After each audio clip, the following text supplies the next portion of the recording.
We are underway. In the Black Magic shop, we have Nuke, and Ice 3, and Break. Wow. So Nuke will probably be the only notable here. In the White Magic shop, we have Heal 2 and Harm 2.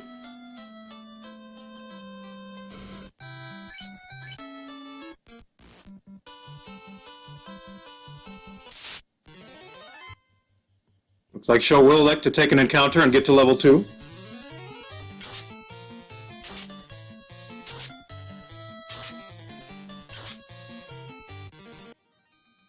Mageius confirming we are both on the correct seed, so that is good.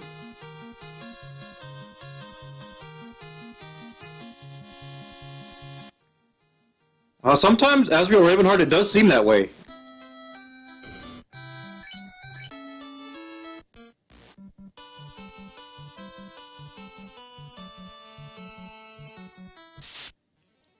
We're going to be nuking these imps early. Sho is already on his way to TOF.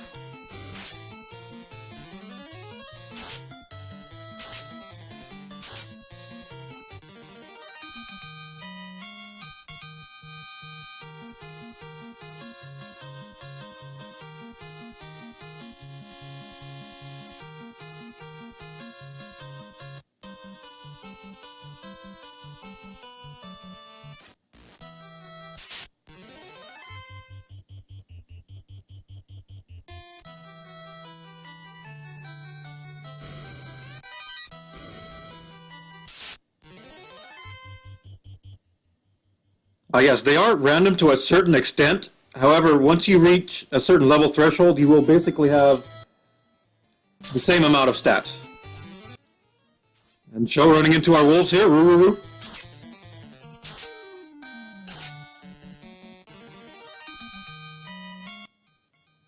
Mageius into temple as well.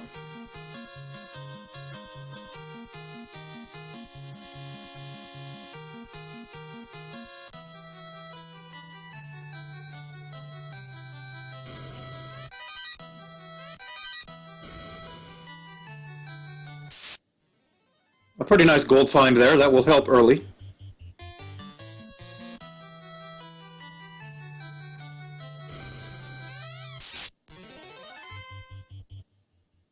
And we have our Garland in stereo here.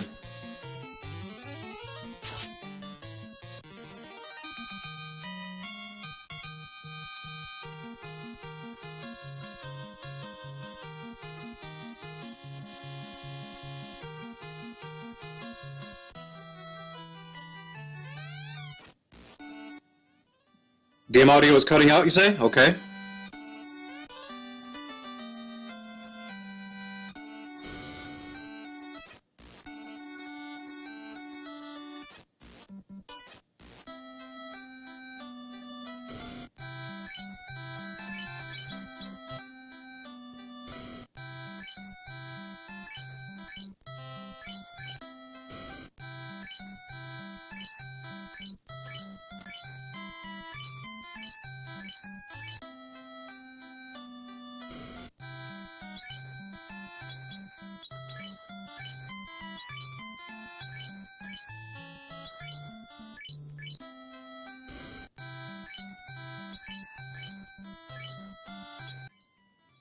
Yeah, seeing as I am on restream and commentary, this may become an issue.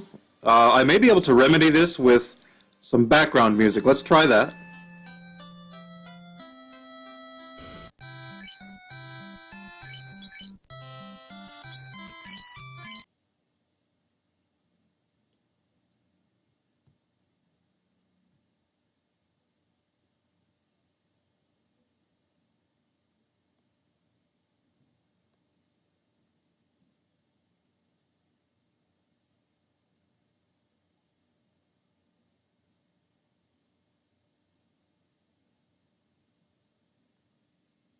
If I can get some background music.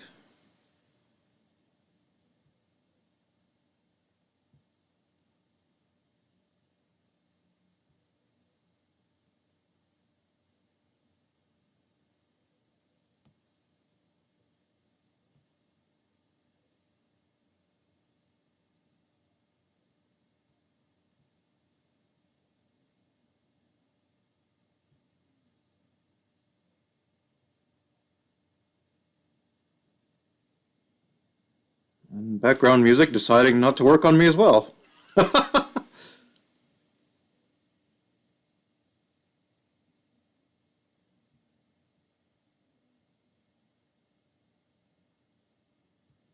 Alright, so let's return to game audio briefly.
Okay, we'll see if this works any better.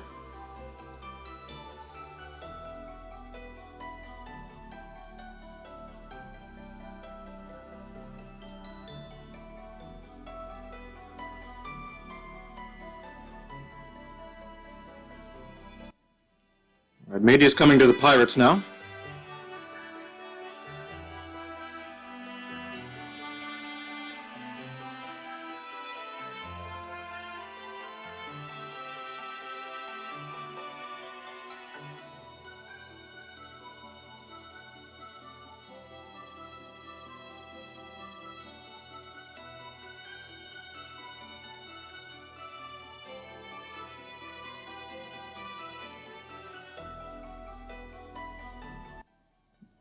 Yes, the race is very close at this point.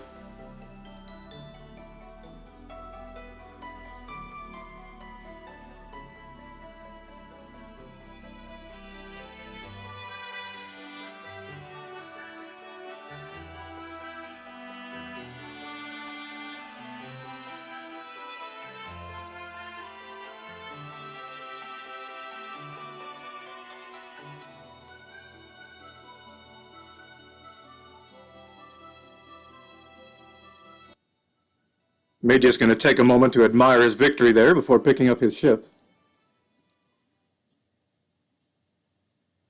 And the item shop contains houses, cabins, piers, and heels.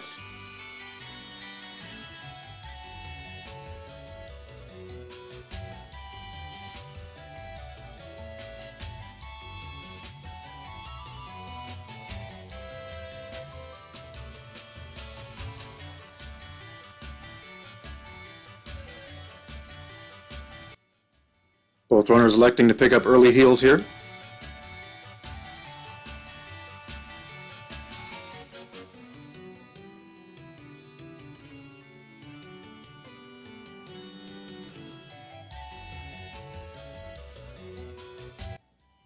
Sho's gonna head on out.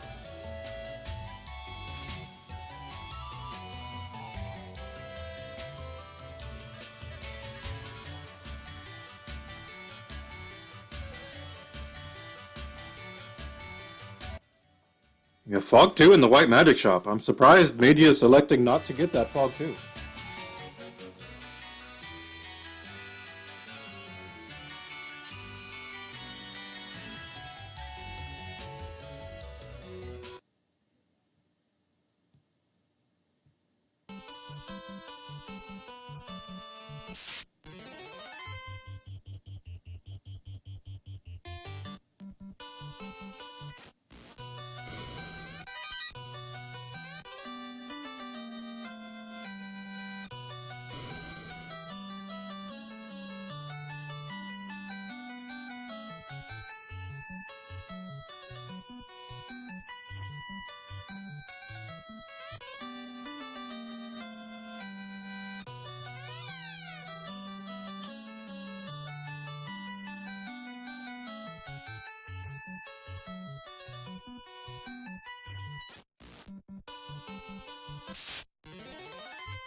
Alright, hello, this is Silverfire, and I'm jumping in for a commentary at Zardia's request. It looks like I got in just in time to catch them finding the floater in the early section of the volcano. It looks like Mageius is just about to head up in that direction, if he actually goes that way.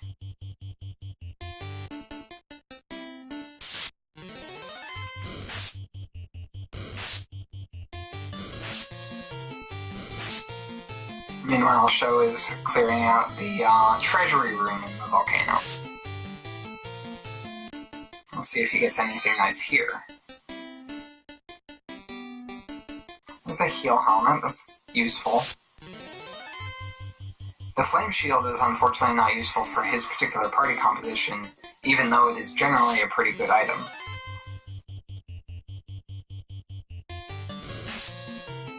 I didn't see anything else remarkable. Catch me if I'm wrong. And it looks like he hits the trap tile on the way out. That's actually, that trap tile is entirely avoidable. You just have to walk a little to the left.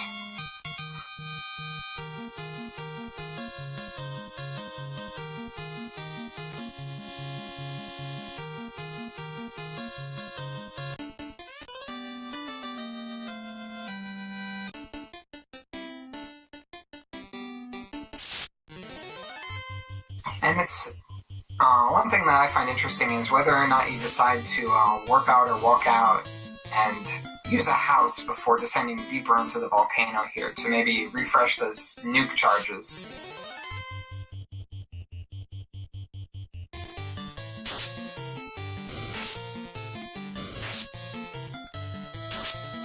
Looks like he's gonna go ahead and walk out.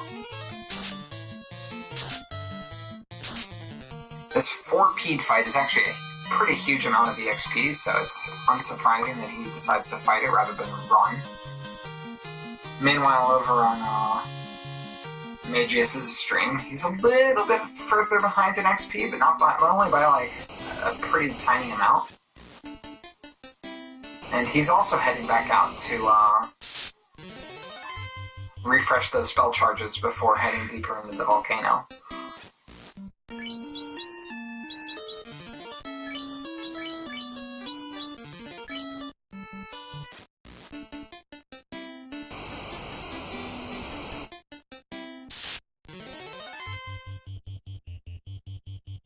And on these round 1 flags, those gargoyles are terrifying. They have fire too, as in the base game, and it's the first thing they do. Looks like Mageius is picking up the treasury. I didn't catch that he had skipped the treasury. I didn't remember seeing anything exciting in the treasury, but I wasn't watching everything. Oh, the mage staff is actually pretty nice. The mage staff casts fire too when using it as an item.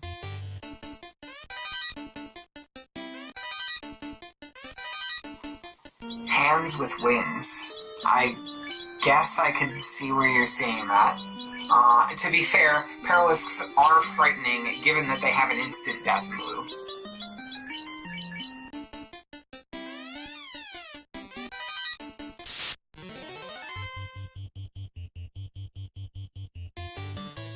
Show chugging the potions. While,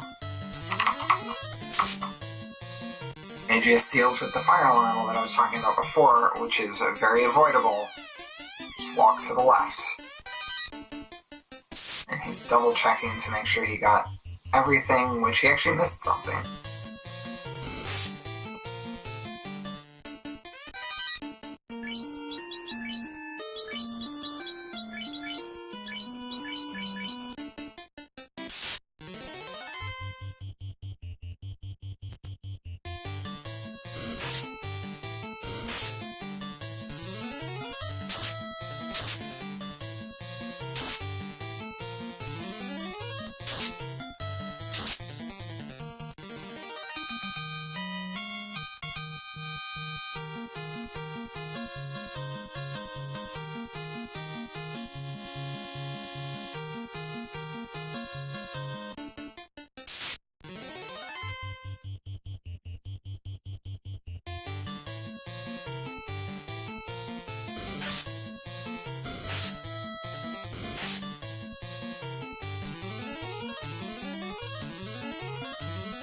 Find both katanas in the volcano, but no ninja to be seen.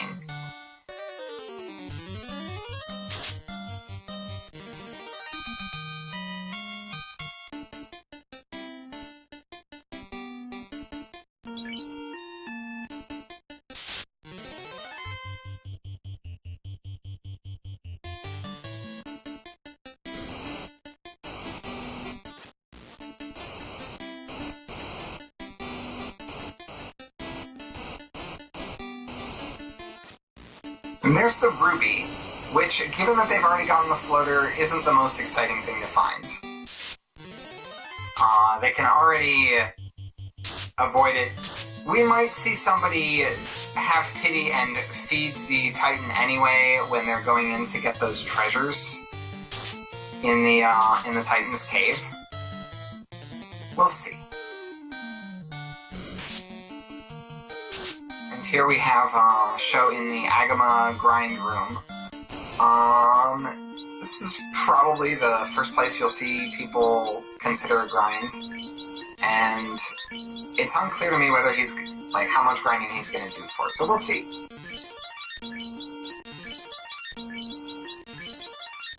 Given that he's running a black belt, though, he'll probably want to do at least a moderate amount because black belts scale almost entirely on level alone.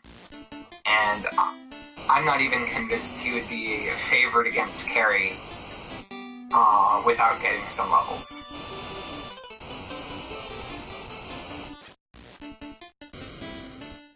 But he just heads straight back out. Not interested in grinding here. Maybe he'll consider it after picking up his final chest. No, he's just running from the Agama. This does not look like a man who wants to grind. Maybe because he has the nukes, he's gonna avoid grinding where he otherwise would have chosen.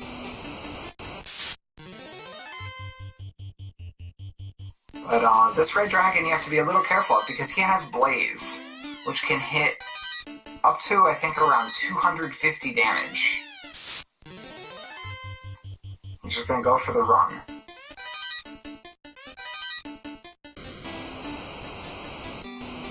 Oof. That is indeed scary. Nobody got one shot, but that's gonna take a lot of potion chugging to heal off that damage.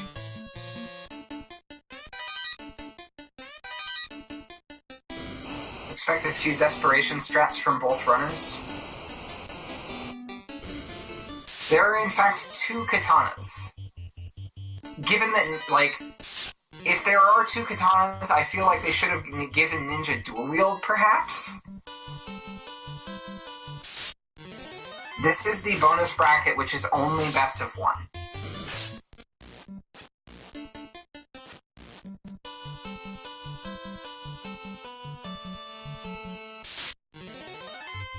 Since the bonus bracket has twice as many matchups between players, it would be a pretty huge undertaking if it were also best of 3. It's going to pop some of those heal 2s instead of chugging potions for healing up for carry, but he's just going straight for it. He's not really interested in... Not even interested in buffing up with something like Fog 2 or Fast. He is just going straight for carry with the nukes. Which is a little bit risky here. But that was a really good nuke roll. It's around 500 damage after the first round.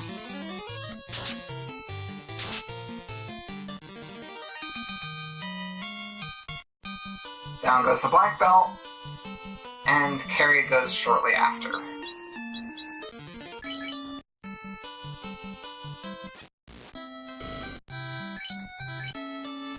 So Ice 3 can do more damage against enemies that are weak to ice than Nuke. Or rather, strictly does do more damage against enemies that are weak to ice than Nuke does. Waters and Nightmares are the only things I can really think of that the extra damage actually matters.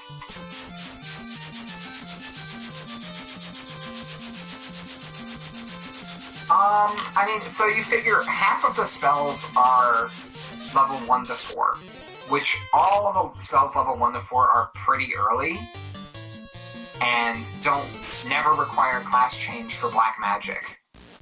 So, yeah, 50% of the time, Nuke is just gonna be pretty early.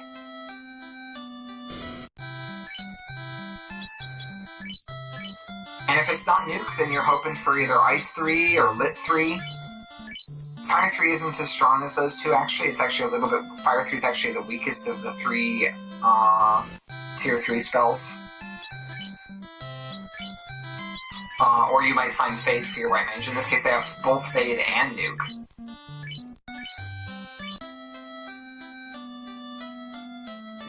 Mageius is finally stopping in Elfland. He actually skipped this earlier, I think. Picking out, or maybe he didn't have the money to buy everything he wanted.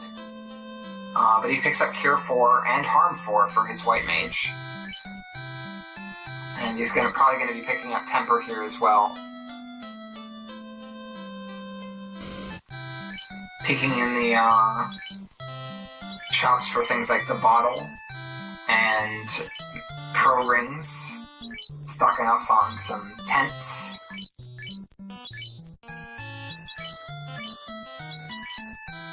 Good weapon selection. Iron staff and something with single digit price.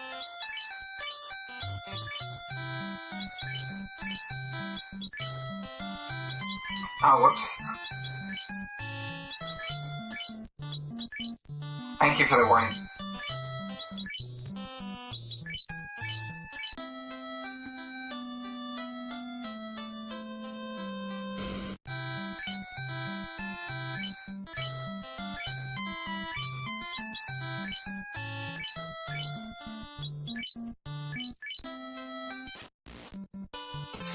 I had joined a race before I realized that we needed a commentator over here, so I decided to do this. Interesting, Mageius is going for the Marsh Cave instead of one of the multiple required dungeons at this point. That's a bit of a gamble. In fact, that's a big gamble. If he does not come out of here with something like the crown or the slab, it's going to put him seriously behind when he was pretty much even. Now, given that he looking at his average times, he probably does feel like he's disadvantaged in this race, so he might already feel behind Sho, and that he needs to do a gamble like this to have a good shot at winning. Oh, but there's the slab, so there's one of the key items that it can't be.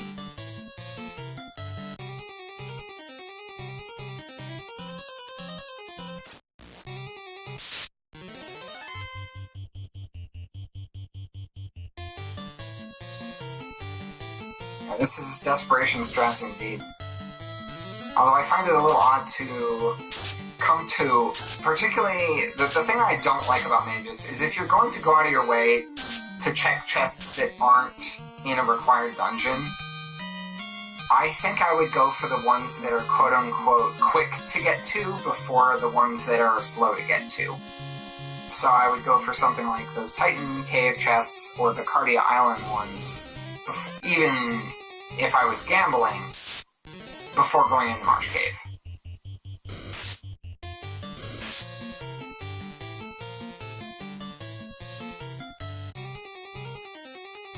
Yeah. Cardia Island, Titan. There's not really that many other, really quick to get chests. Looks like Mageius actually did pick up Ice 3.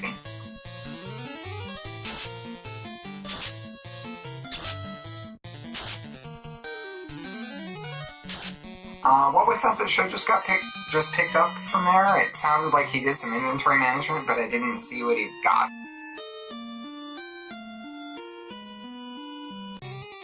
Flame Sword. Okay. Nice weapon for his red mage.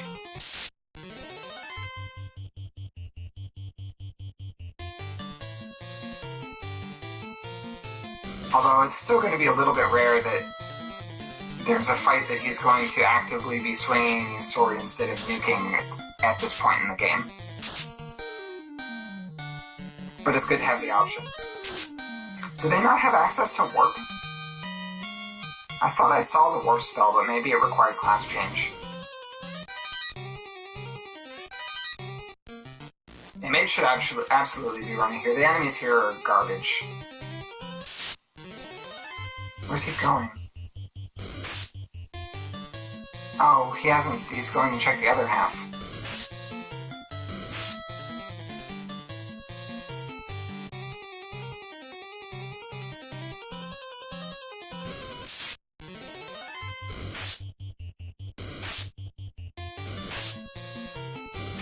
It's pretty long odds that Mageius finds the crown here, which is the only key item that they're still looking for. He has something like 8 chests left on the bottom floor. And there's around 100 chests left in the game that haven't been checked. Between Earth Cave, Sea Shrine, Waterfall, Sardia Islands, and the entire floating castle, Mirage Tower floating castle complex. Does he know that he hasn't cured that poison?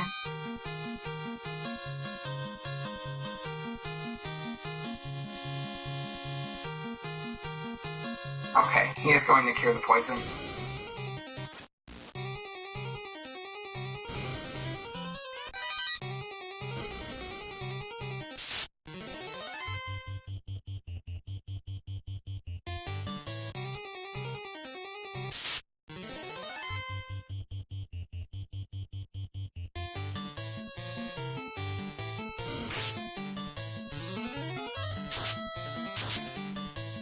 Required fight with this earth to get into this treasure room.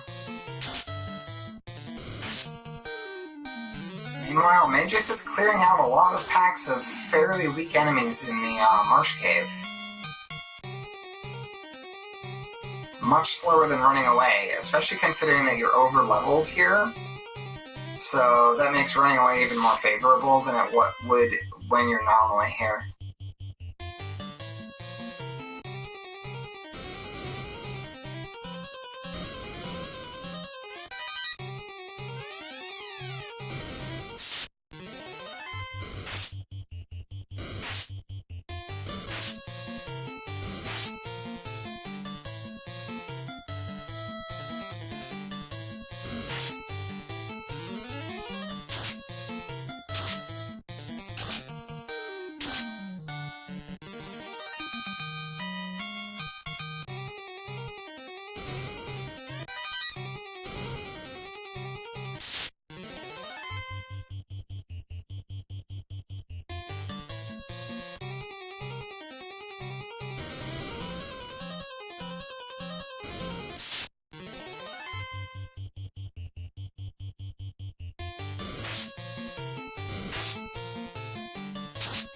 It while I'm running it, failing, you get it basically puts the line. Fail to run away, next turn happens, and all the enemies take more turns to do more stuff. Basically, even if it does go to the moment, so they won't be taking turns. That said, I don't like doing it with something like Harm 4, and he's been casting more than one caster casting AoEs. Harm 4 can't clear the pack even in good scenarios because it doesn't work against the non-undead enemies. Looks like Mageius will not be feeding the Titan. Staying full on against 5 Grables, which is a negligible amount of XP at this point. Those of us Final Fantasy runners are familiar with the concept of measuring EXP in number of Agamas, and that is not even half of an Agama. Mageius is going to be a little disappointed to find the slab here, though.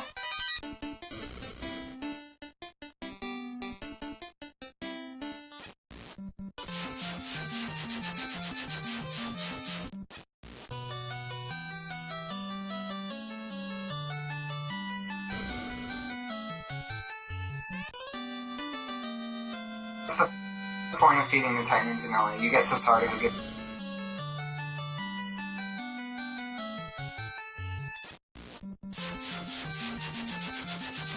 And of course the Ruby is behind Vampire's chest, so you have to walk out of Earth Cave.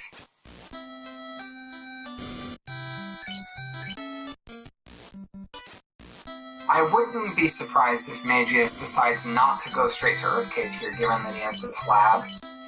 He has all of the other dungeons open to him. And gambling for...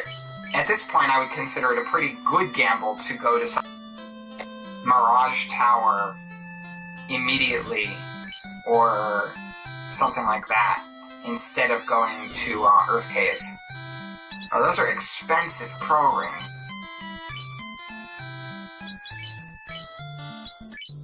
38k for a single pro ring.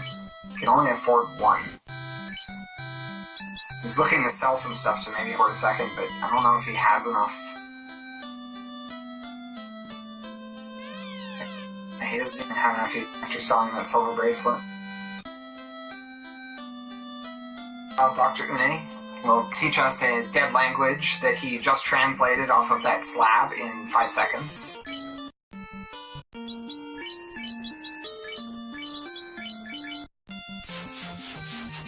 Oh, sorry about that. I think I know. I think I might have accidentally let go of my push-to-talk key.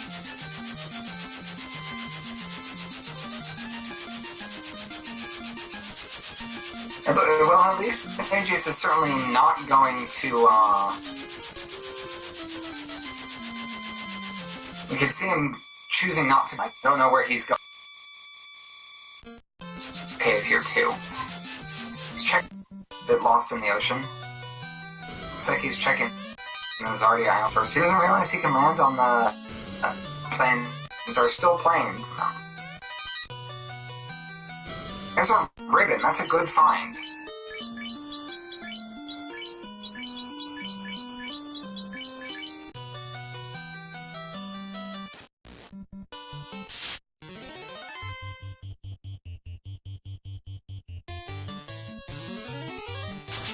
Early canoe is off for finals. That's kind of like that makes the game very railroady. I'm not.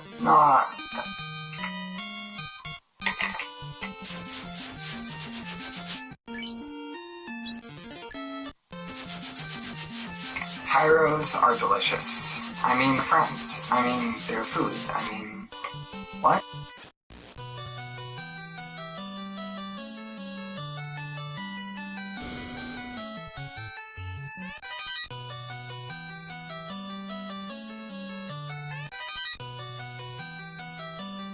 Dragon trolling him a little bit as he tries to check that chest. And this one also trolling him a bit. Didn't find anything making it worth even hanging in there. This little island doesn't have anything.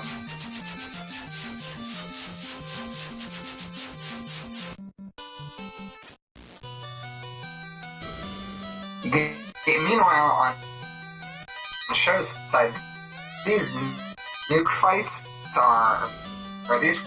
they're pretty annoying. Blow a lot of nuke charges on them just to get through the on the 4th floor.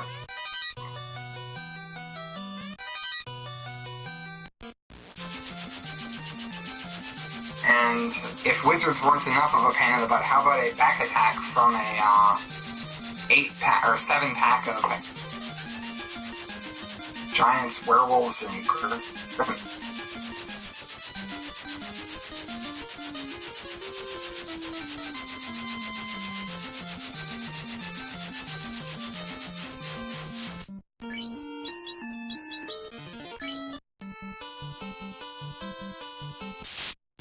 So it does look like the prediction that somebody made in chat is going to be correct. Heading over to translate it or get the chime now that he's translated his slab. Am I cutting in and out again?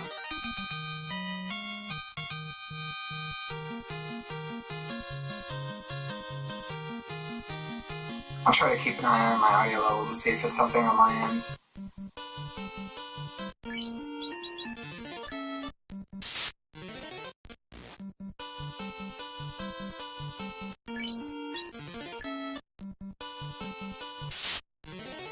Yeah, Air Cave Air Cave has a lot of chests in it, so has a pretty decent chance of having the crown. And if he does find that crown, he'll be in go mode earlier than show, which kind of gives him an opportunity to catch back up because there's a lot of things that show's been checking in Earth Cave that haven't paid off.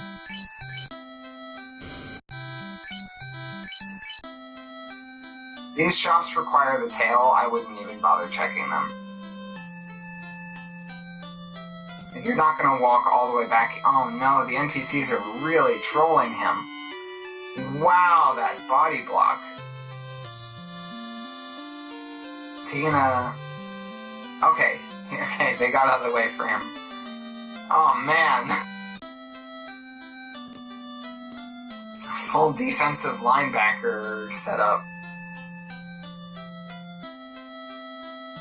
Yeah, I think he considered going out, just leaving the town there, and then the NPC started to move out of the way and he turned around and didn't do it.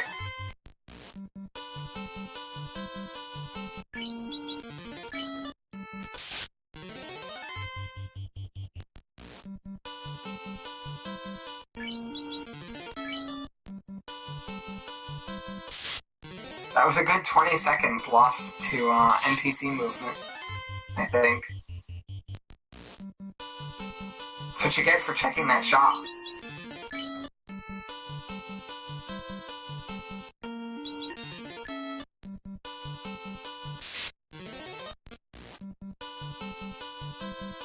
At this rate, he's going to have major hack Oh, back problems and everything. I thought that was hat problems, and I was like trying to figure out what was wrong with his red mage. And he's being pretty aggressive with those tent resets.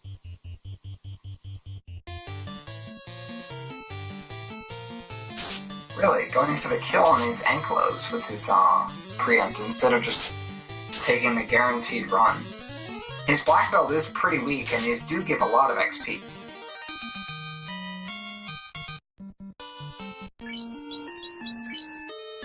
That's 2 full Agamas right there.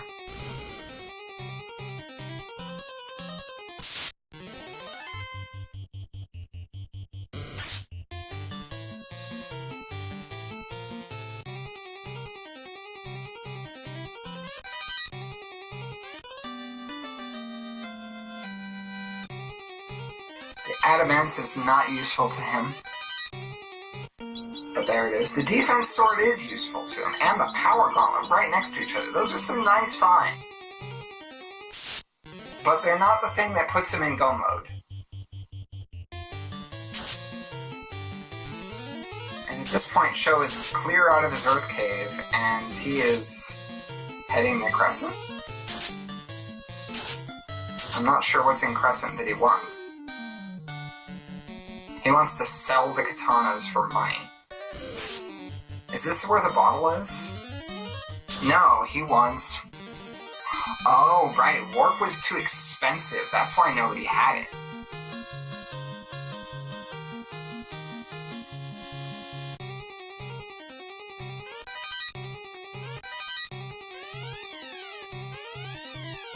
I wasn't able to keep track if any of them found life magic of any kind.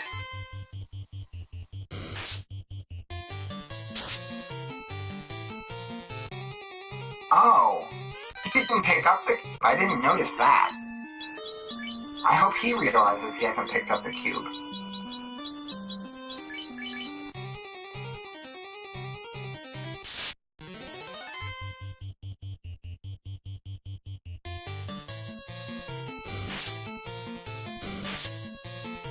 The way he's interacting with these fights,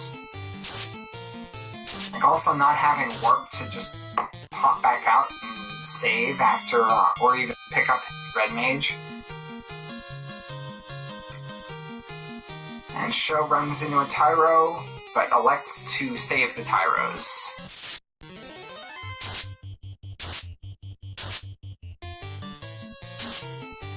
But he's gonna get these Giants, because Giants are a huge amount of money.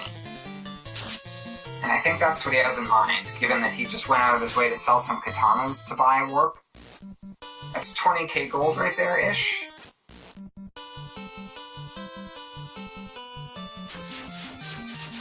Mageius' lack of bracelets or any other kind of equipment, or levels for just raw HP is making it pretty difficult to traverse the more difficult dungeons. He did seem to notice his lack of cube, however, so there's that.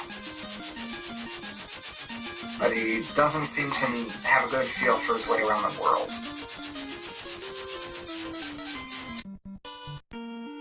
Or maybe he's going to Earth Cave. Uh-oh. We know that this doesn't have a lot for him. He doesn't know that. It seems like a reasonable play, considering that he doesn't feel strong enough to tackle,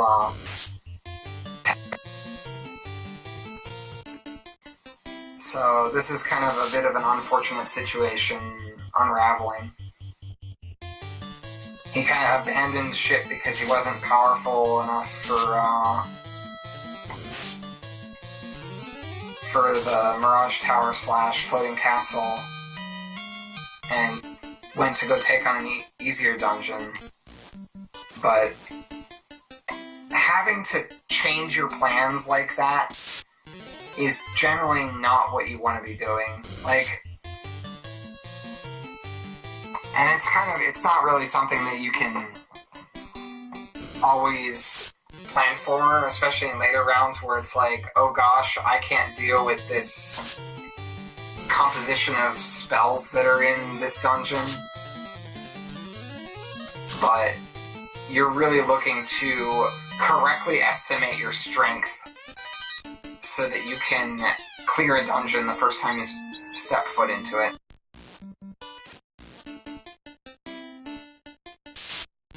If the crown is on the second floor of Mirage Tower, you will curl up into a ball and cry yourself to sleep. Yeah. Yeah.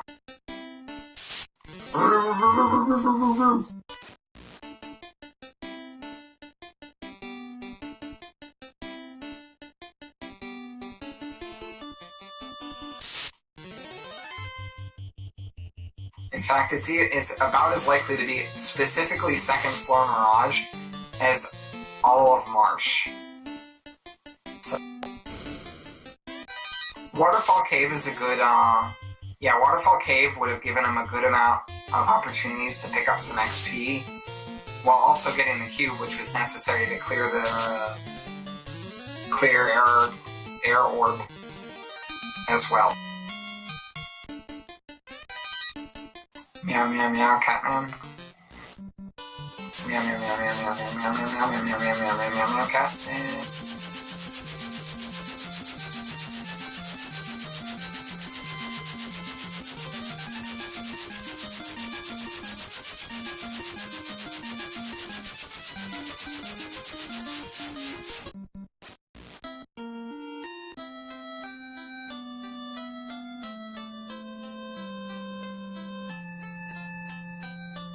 Wait, has he not killed Carrie? I thought he killed Carrie while he was in Volcano. Well, there he is picking up warp. He knew he wanted to get that as well. He wiped to Carrie. Oh, I did not catch that. Well, that explains why his level is so low. Man, this is not going well for him.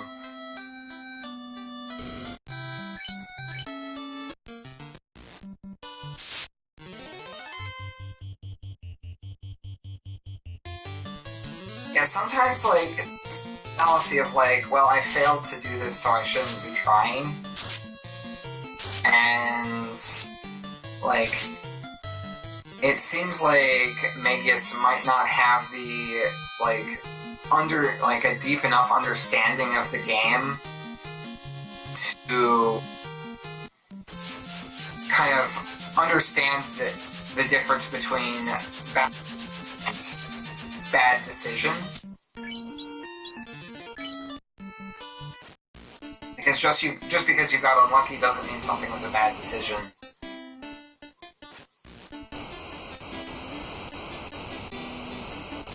The Final Fantasy equivalent of filling up on salad and breadsticks before dinner. It's such an easy mistake to make, though.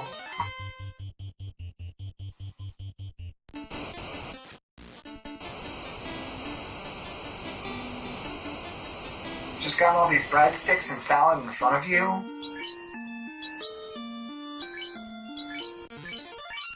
And ooh, that appetizer looks good. And then your steak gets here and you just can't eat anymore.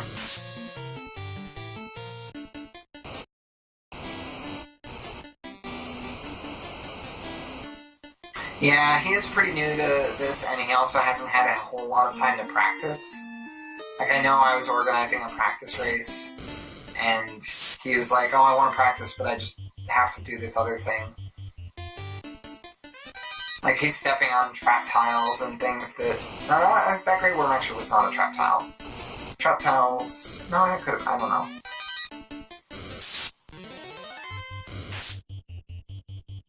Pizza. Ambush Cerberus.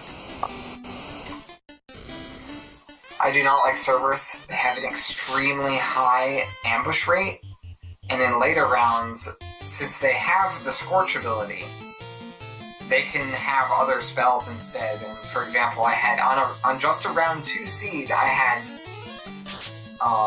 Cerberus with Crack, and they ambushed me and just like spammed some Crack, and then I died because I didn't have any ribbons yet. So here we have the cube. But nothing else particular. I didn't see anything else particularly special. Warping out of the, it always feels good to warp out of the waterfall cave, however.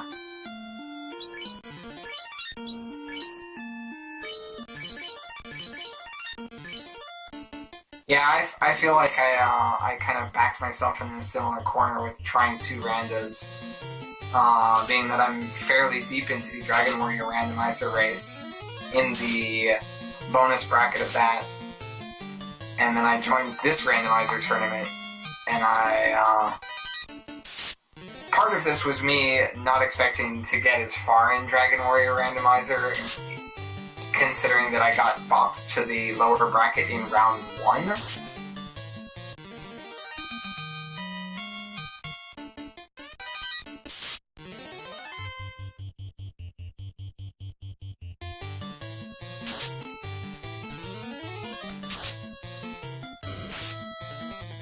Oh, he can actually get a life too, and that is a nice pickup. He even has the levels on his White Mage to cast it.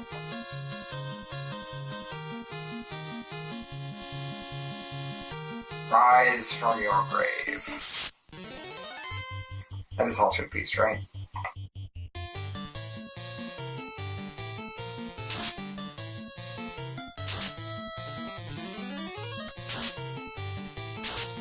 Am I thinking the right game here? So interesting, this Naga plus water fight, this is actually runnable. We see Sho fighting it, and I don't think he realizes that he could have run.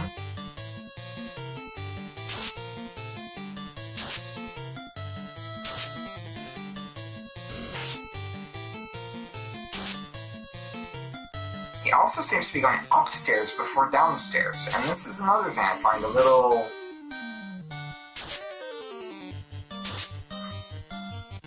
Part of this is that I hate the Sea Shrine. There are so many unrunnable encounters here. And many of those unrunnable encounters are either dangerous ghosts or very time-consuming 9 packs of Sahags. He does have warp. Okay, that does make it nice to go upstairs before downstairs, and that warp can accelerate the, like, bump you back to go to the downstairs directly. So given that he's in full crown search mode, this seems fine. I forgot that he actually was able to pick up warp. I just remember earlier complaining that people didn't have it.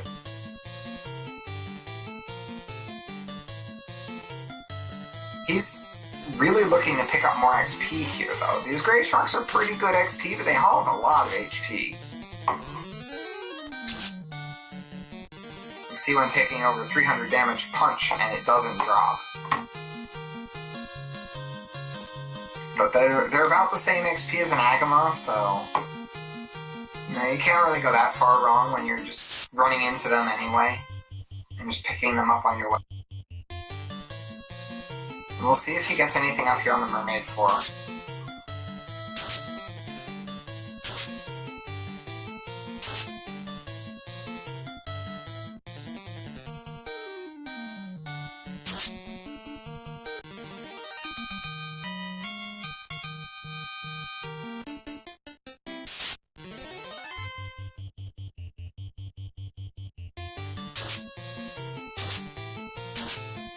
Meanwhile, Mageius is picking up a good amount of XP from the Agmas.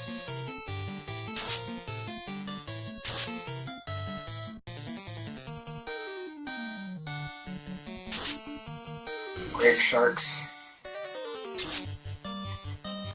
Would they be white grapes?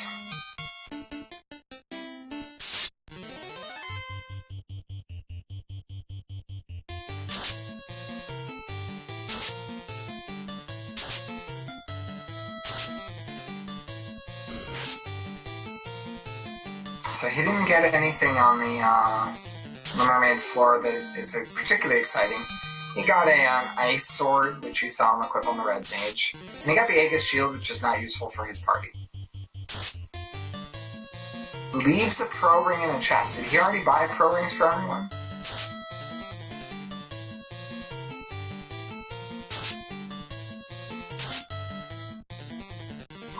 Grape Oxy Ale. Where do you get that?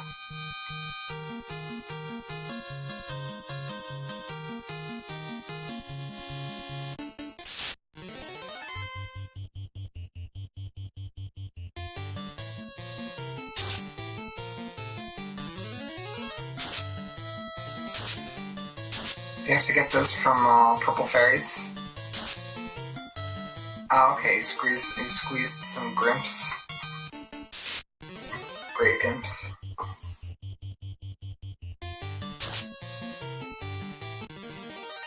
The way that Sho is pathing in those rooms does bother me slightly.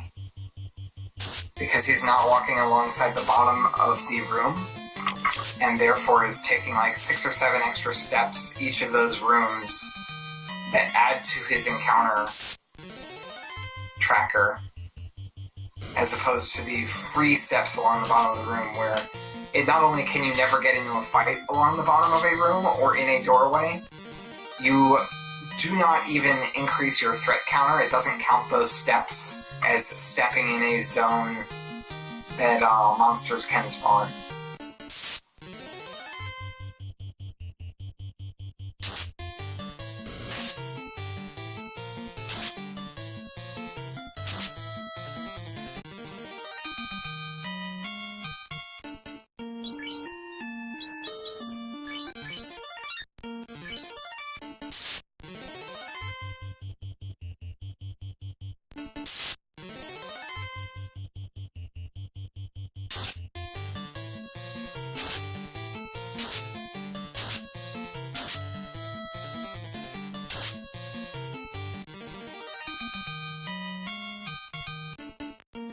He's heading his way down.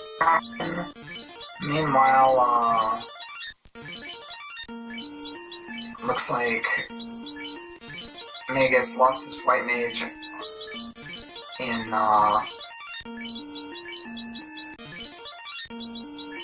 his eye, but his other characters decent XP. He might be leaving his mages to like slowly die. It looks like that's the case.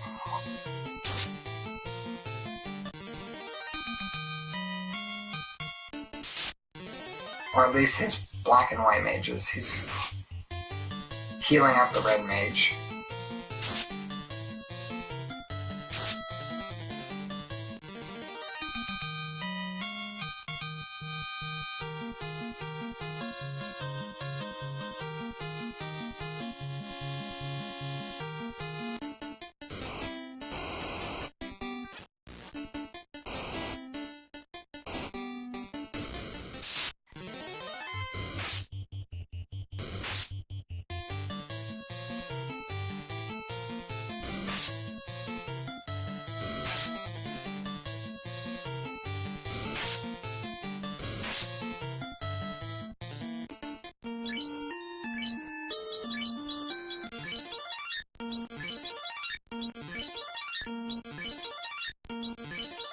Okay, he does find the Zeus Golem, which is a nice pickup.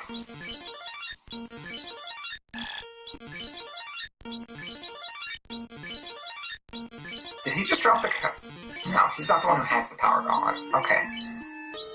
I saw him something that I wasn't looking at, and I thought it was the power gauntlet.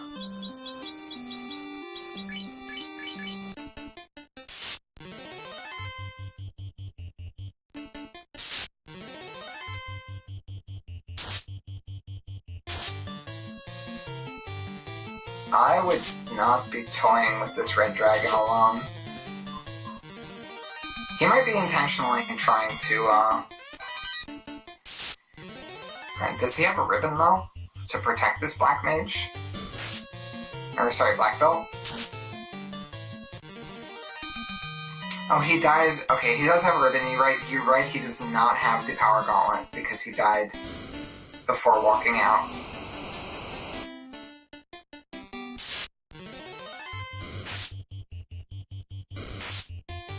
He's not getting more XP.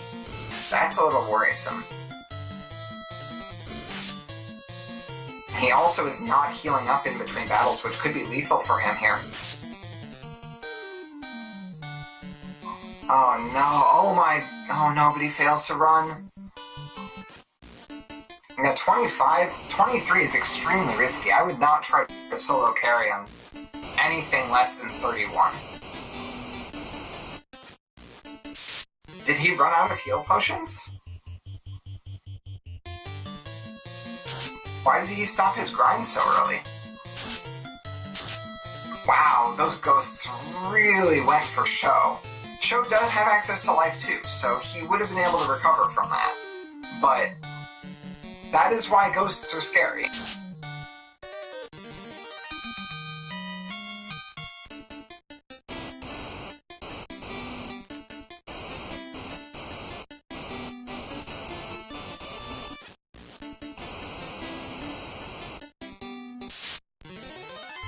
Mageius seems to know that he... Ooh. Fighting an encounter on this floor usually means that something went wrong. Level 25 double black belt is fine, but why are you running 2 black belts? Because the whole point of black belt, I feel, is that you want to pile a lot of EXP on 1 black belt, because 1 level 31 black belt out-damages 2 level 25 black belts, and is less XP to get.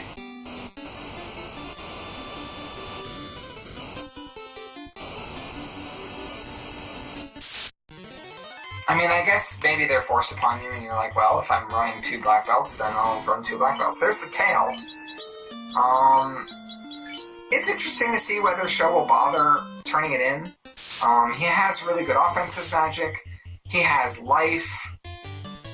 I don't know if he needs anything.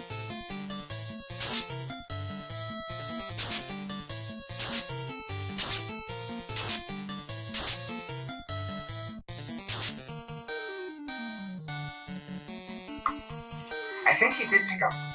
no, he hasn't picked up the white shirt. The white shirt was in, the white shirt was in the Mirage Tower. So that was Mageius that saw the white shirt. But stuff like that is nice to be able to equip on your mages. Both for having a spell item and also for, just the defense and elemental resistances they give if you're not giving them a ribbon.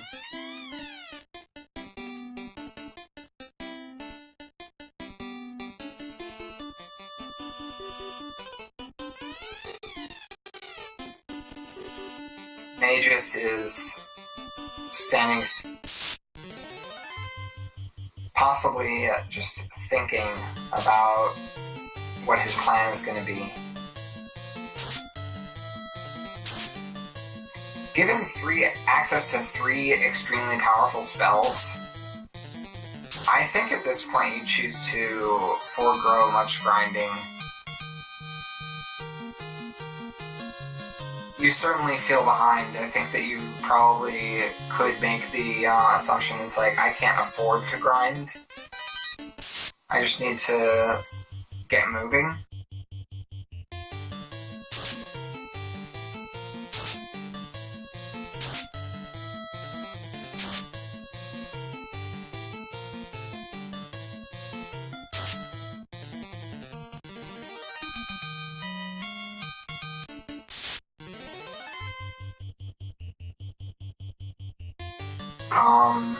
Mods for this.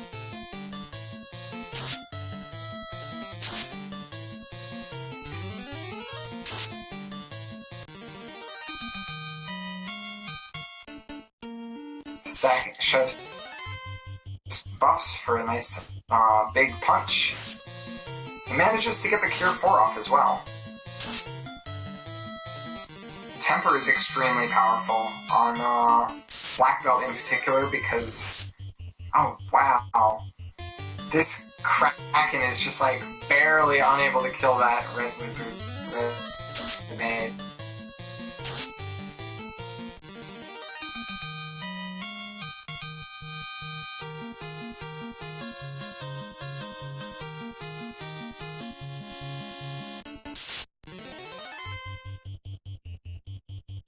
Yeah, 2 times hitting Red Mage down to single digits.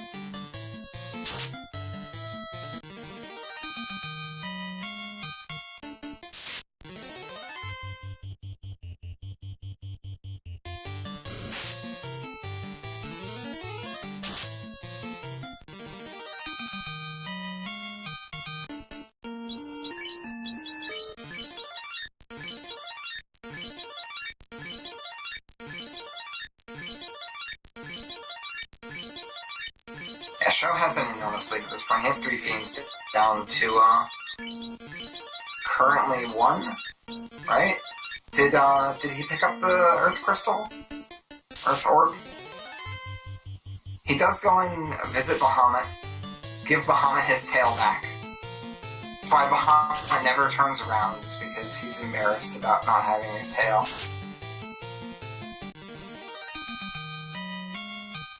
He calls it the tail of a rat, but it's just because he doesn't want to talk about it.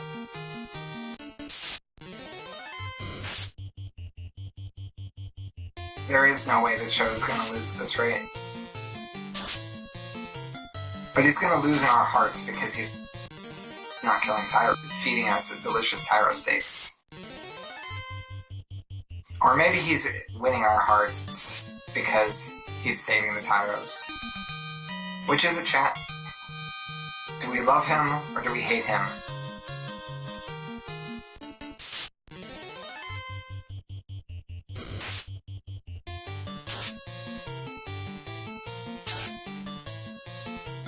He puts the white shirt on the white mage, but he doesn't equip it.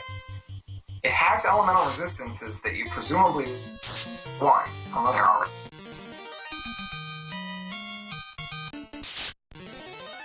Here's that defense sword plus power gauntlet. Oh, what was that? Oh, it was a reset. That was a mistaken reset. Whoops.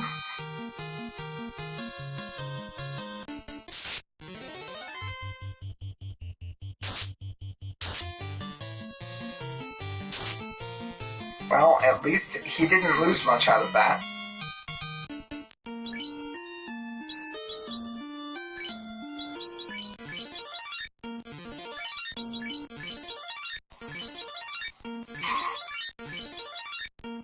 That's his only soft potion. I wonder if he's getting a little nervous about Mageius at this point.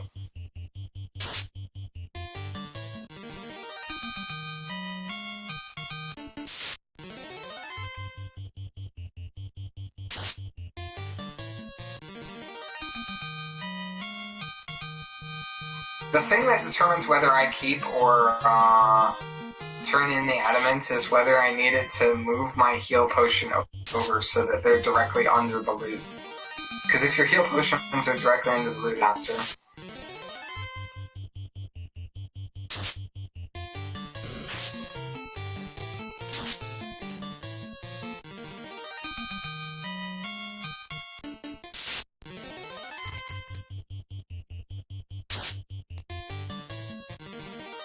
Sho is on that very good.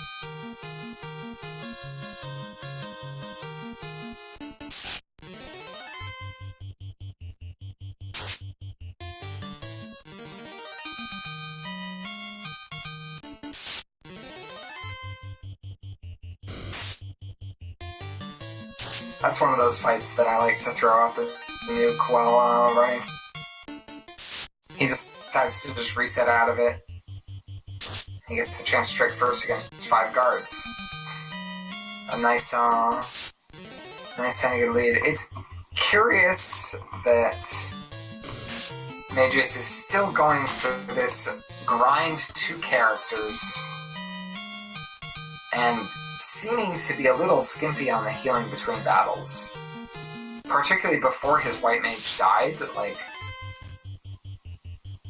and now he's leaving, again, at a very low level. If you're going to kill off characters in grind, you need to get that XP up there so that your remaining characters are more than making up the deficit. At this point, that red mage could get one-shotted by carry.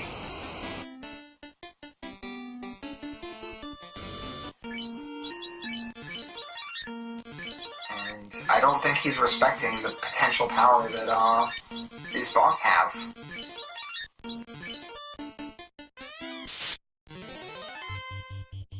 He doesn't even top off his characters. Okay, fortunately, Carrie's attack power didn't roll very high, and I think his absorb is improved at this point enough.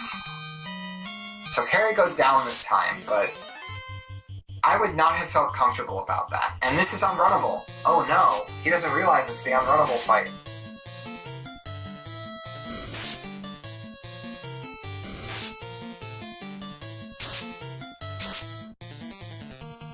Meanwhile, Sho has a bit of an accident Sho's Black Mage has a bit of an accident here. And he does not have a soft potion. He only ever bought the one soft potion. Is he just gonna go through like this? He might. He has ribbons to make it safe. But I don't think he has life 2 on that red mage.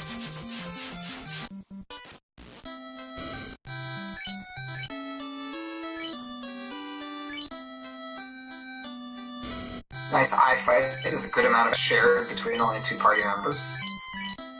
Did he find the crown? He skipped a lot of chests.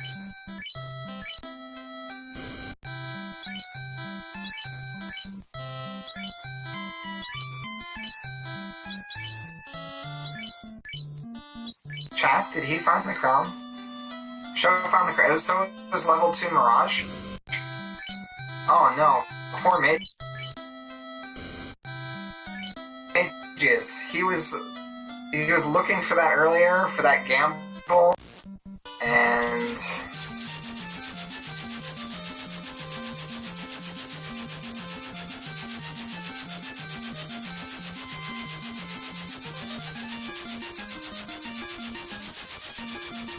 but we see the one.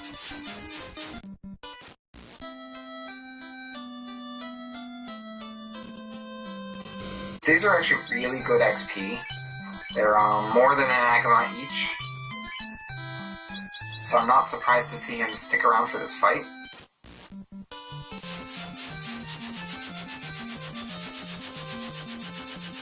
If he finds the Warmech, he better hope that he gets, because he is not equipped to handle that with his 2 mages dead and no access to life spells.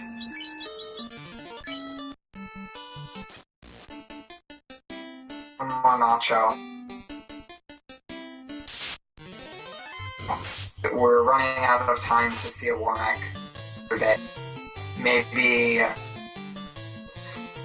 30 to 40 minutes from now when Mageius is in there.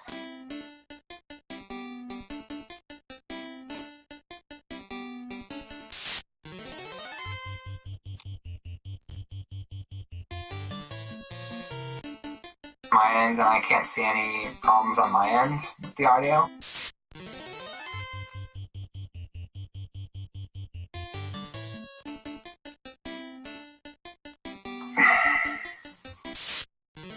Bit of a power-up turn, and then just gonna go ahead and nuke and punch.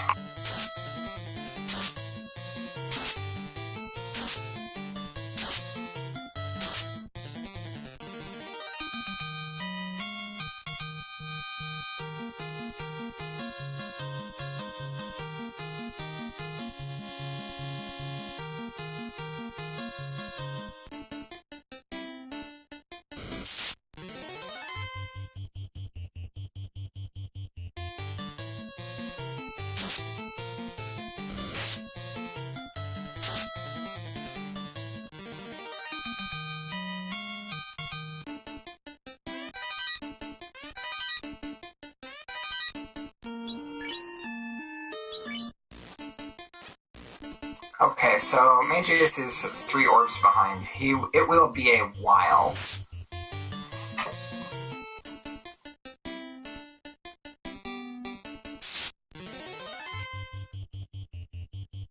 I'm using a headset, so I don't think that my voice is changing at all with respect to the mic positioning.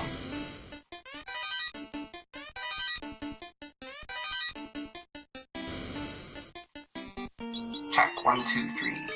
Check.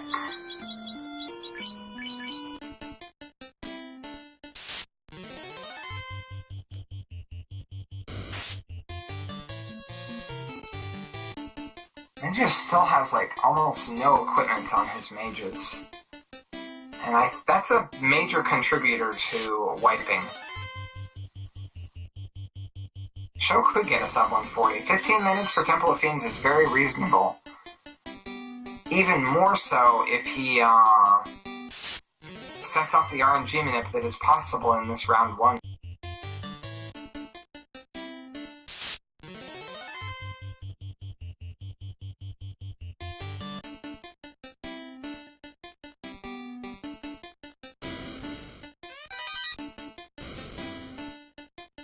Down goes Astos.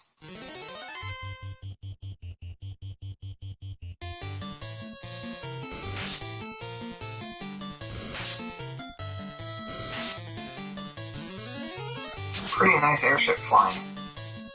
Not overshooting the slightest.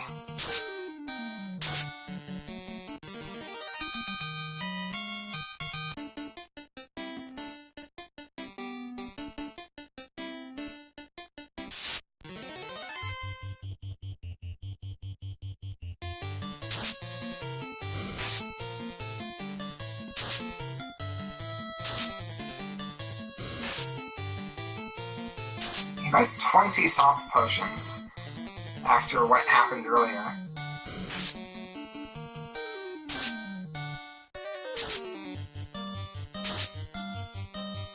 Although there is something to be said for leaving that white mage dead, or rather, statued. Because as a statue, she can't get killed. So, for example, would not possibly die to nuke. So if it were me, I would have actually left her as a statue until post-Lich. Post-Lich 2, rather.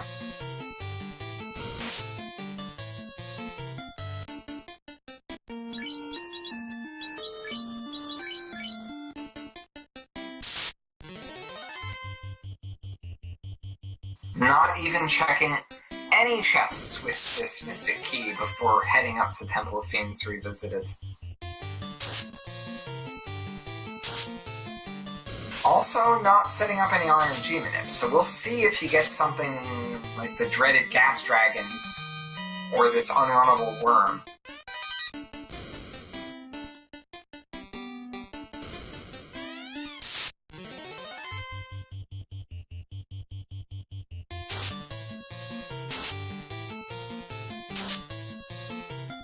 Or these unrunnable frost giants. One last roo.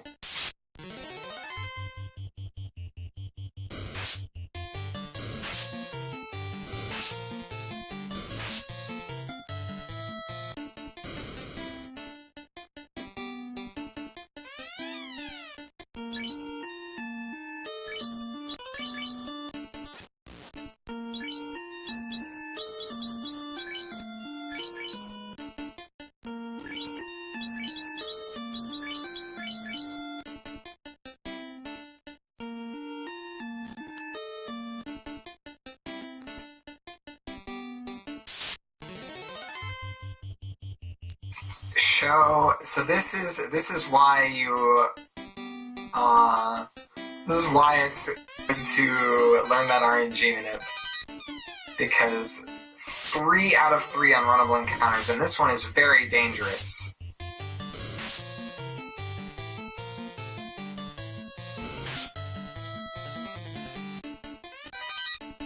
We'll see if this accidental RNG manip will still be good enough as he resets out of the gas dragon fight. Still has to fight more purple worm.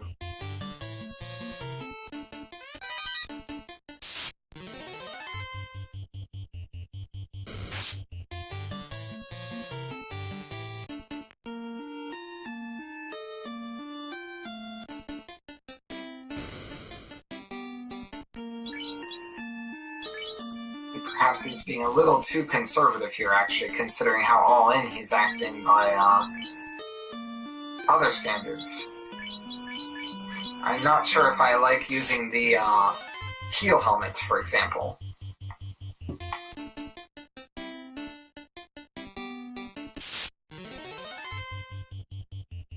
mage this time. So if he does run into a gas dragon fight, which he does, he's also not casting nuke with his black mage. Like, I don't know if I like that. This is why you have those nukes. Hear than they are on the boss fights.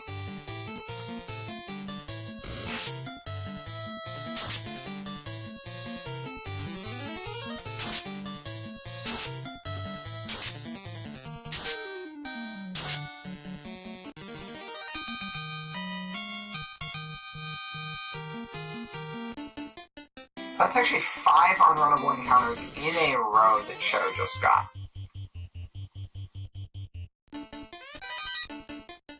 Noting that they actually are different IDs on each level, which encounter is the unrunnable one.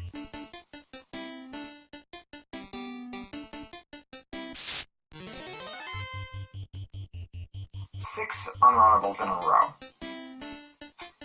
Let's keep count. Because there's an unrunnable encounter formation on every floor in Temple of Fiends Revisited.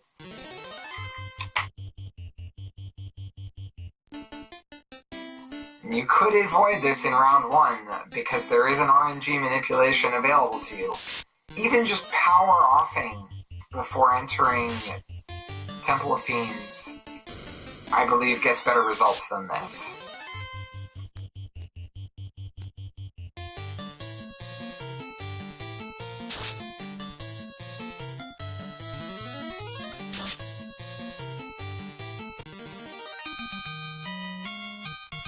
It is a I don't think he wants it. I think he wants chaos, not XP. Sorry if I cut out there, that was actually me letting go of the button.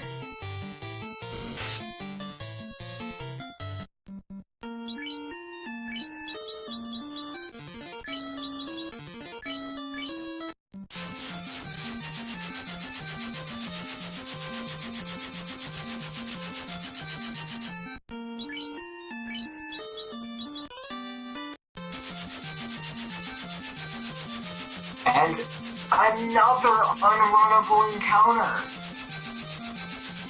Is that 7 in a row? Do we count Phantom? I don't think we should count Phantom.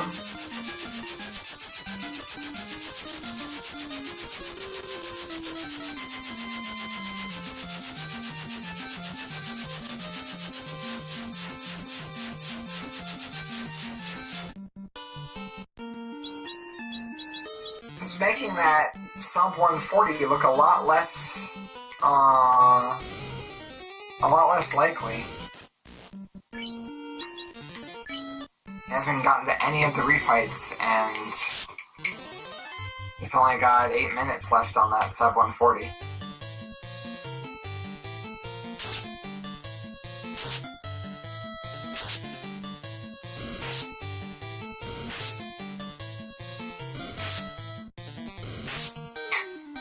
Eight unrunnable encounters in a row. Did he, do reverse RNG manipulation? He manipulated to get the maximum number of unrunnable encounters?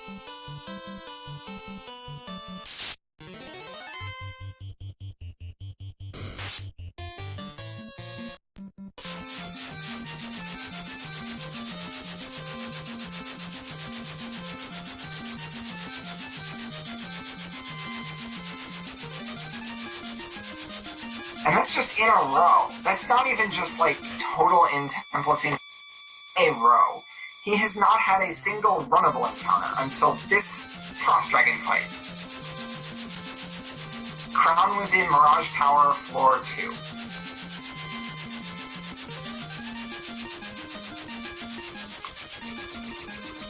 Mages made the right gamble, but wasn't conservative enough with his health, didn't heal between battles, and got killed. Also didn't have any armor on it, any bracelets or anything on his mages. Yeah, he could have just been right back in this race despite the wipe to carry.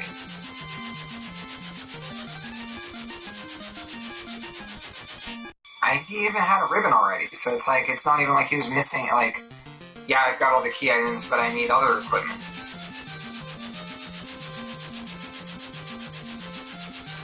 You're curling up into a ball and crying now. Yeah, you did say you would do that. Lich has poison touch. That is not death touch. I don't even know if Lich can have death touch. Because isn't he in this? Mageius gambled on early Mirage Tower and wiped, leaving floor 1 heading up to floor 2. He was gambling on getting an early crown or something else really nice to get him back into the race after wiping to carry. He wiped again in Mirage Tower. Mirage Tower did have the crown. His gamble would have paid off if he made it.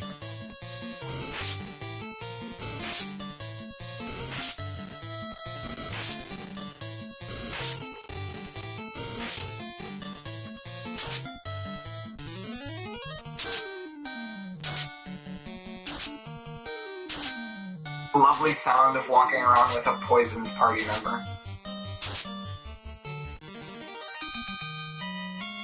Unrunnable encounter, so did we get an Earth? I didn't see if... Did we get an Earth while we were in the Earth floor?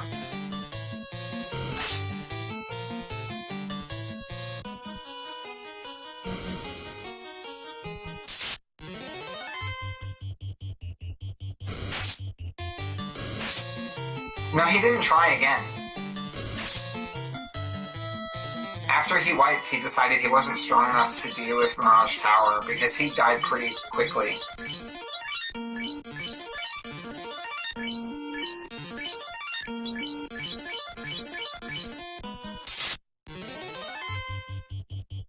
Well, we'll see if he gets any more unrunnables before the end of Temple of Fiends.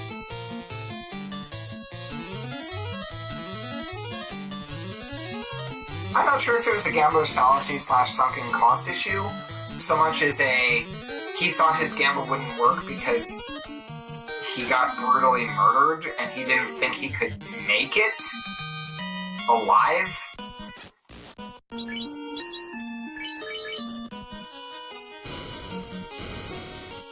But yeah, gambler's fallacy is basically looking at short-term results to judge whether a gamble is a good idea instead of just looking at the odds in a vacuum.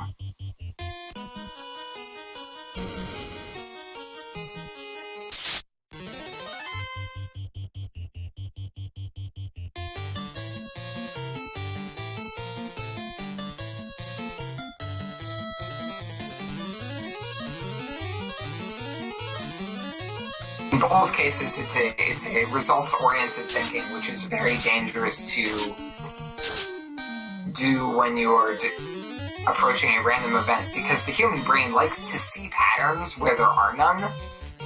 Where it is in truly random data, the human brain will make patterns out of it.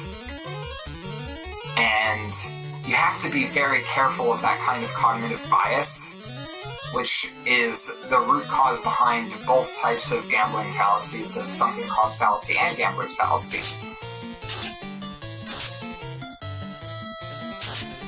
Show's lack of free square usage has bothered me significantly. Yeah, I mean, ultimately what you're looking at here is, it's kind of like an expected value thing.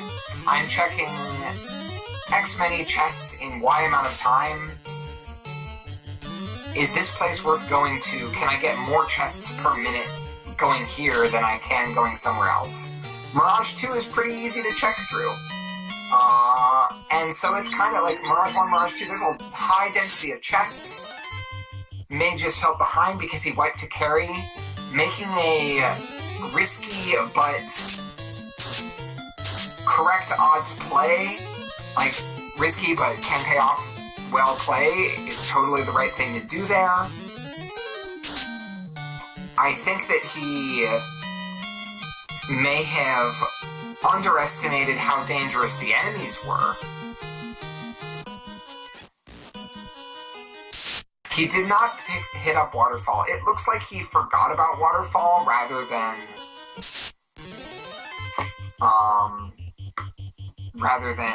did it intentionally.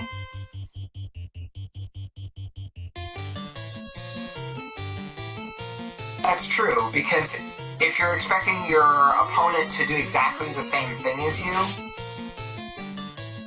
or rather, if you're expecting your opponent to always make the optimal play, then you might have to make a suboptimal play because the optimal play will not regain any lost time.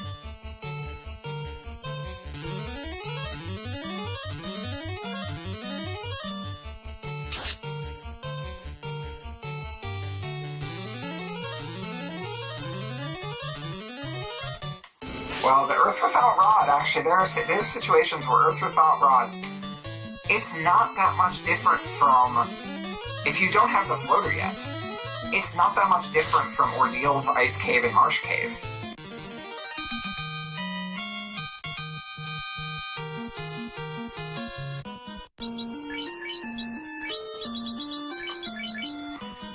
So the dreams of Sub 140 appear to be dead. Unless he just one-shots Tiamat and Chaos, but I don't think that can happen with his current stats. I don't even think he can walk that far in that amount of time.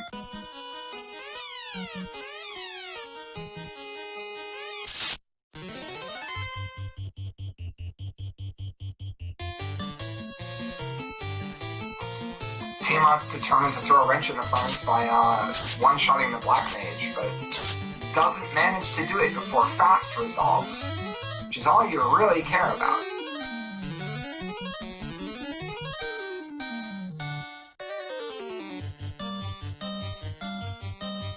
Party rearrangement for Tiamat. He has access to life magic, so sticking his mages in the front, I don't think I would have agreed with. Tiamat also isn't actually that powerful melee-wise.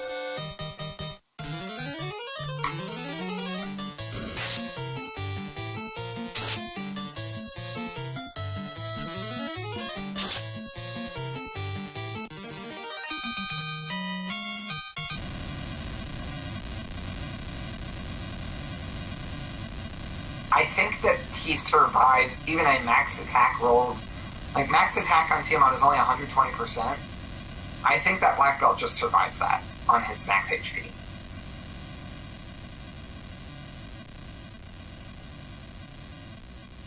And I am behind.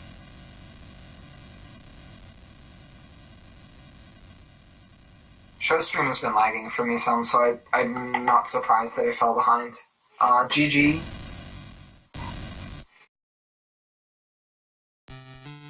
We have Mageius going back into air. And he's going to find that crown, and he's going to be a little sad to see that his previous gamble would have worked.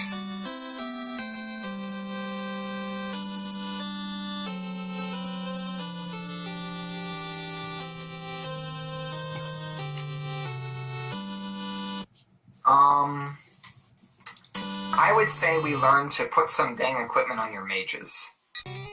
Because running around with naked mages makes you wipe.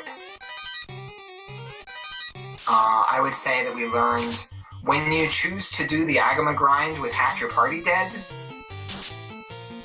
you can't go halfway, you have to go all the way. And I would say that we learned that you have to, likewise, commit to a gamble that you make. If you wipe in Mirage Tower, that doesn't mean that you shouldn't be gambling that.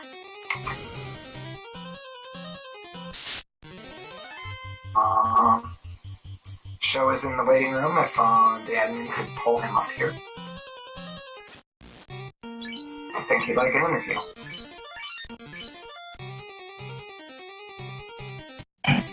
Hello, Sho. How do you feel about that seat? You got a pretty decent time of 141 for it. Your official SRL time, 141.45. Yeah, it was good. I think routing was good. Leveling was pretty good. Nothing too crazy. Just crown, of course, and in was it second floor of Mirage. So So Mageius made a gamble earlier that could have paid off, but he wiped.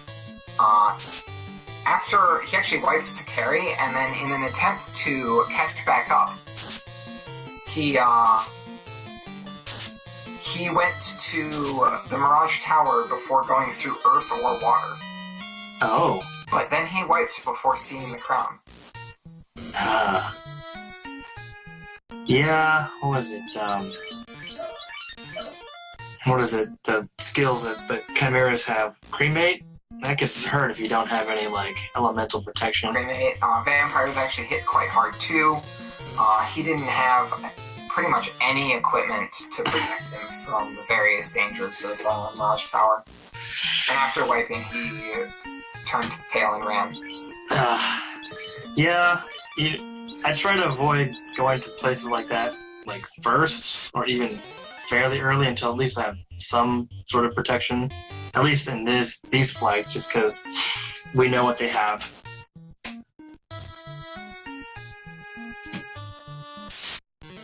Oh, he hasn't. Okay. He's currently in air, and he has not killed Kraken yet. His wipes put him pretty far behind at this point.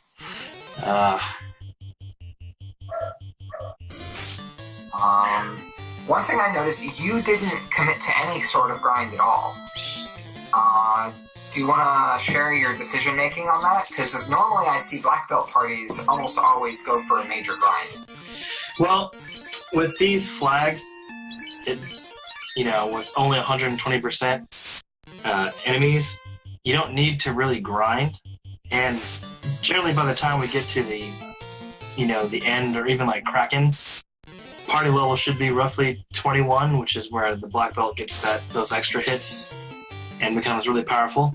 And then, I don't really grind just because the experience boost is so high, and you get those levels pretty fast just by going through the game, which is why I generally go volcano and then earth, and then before I do like water or sky, just so I can have those levels when I go see Kraken and Tiamat.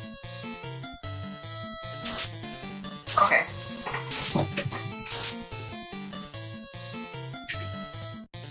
Did Mageius do a grind anywhere? He attempted to grind, but a lot of people in chat and I feel that he abandoned his grind too early. He was like level 26, I want to say, when he left with just his red mage and his black belt alive to go fight Carrie. Oh, well, that's pretty high. I mean, if he picked up it wasn't that, high enough. Not with the lack of equipment and the fairly squishy red mage, and not really that tanky black belt. But he just one shot one of them and killed the other one. oof, ouch. Yeah. Well, 26 should be enough to two-round her if you can get off that fast, because fast was pretty I think early. fast might not have gotten resolved. I don't remember. Chat could help me, perhaps.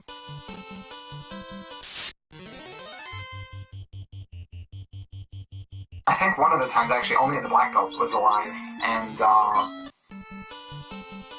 at level 26, the solo black belt just doesn't kill Carrie in the 1v1. I think the range may have died accidentally that time.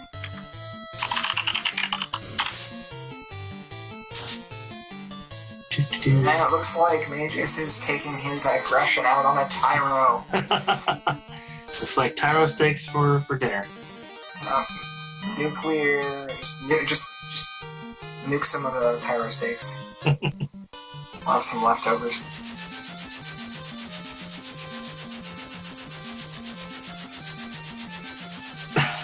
I'm sorry, I'm rooting for Mageius now. Anyway,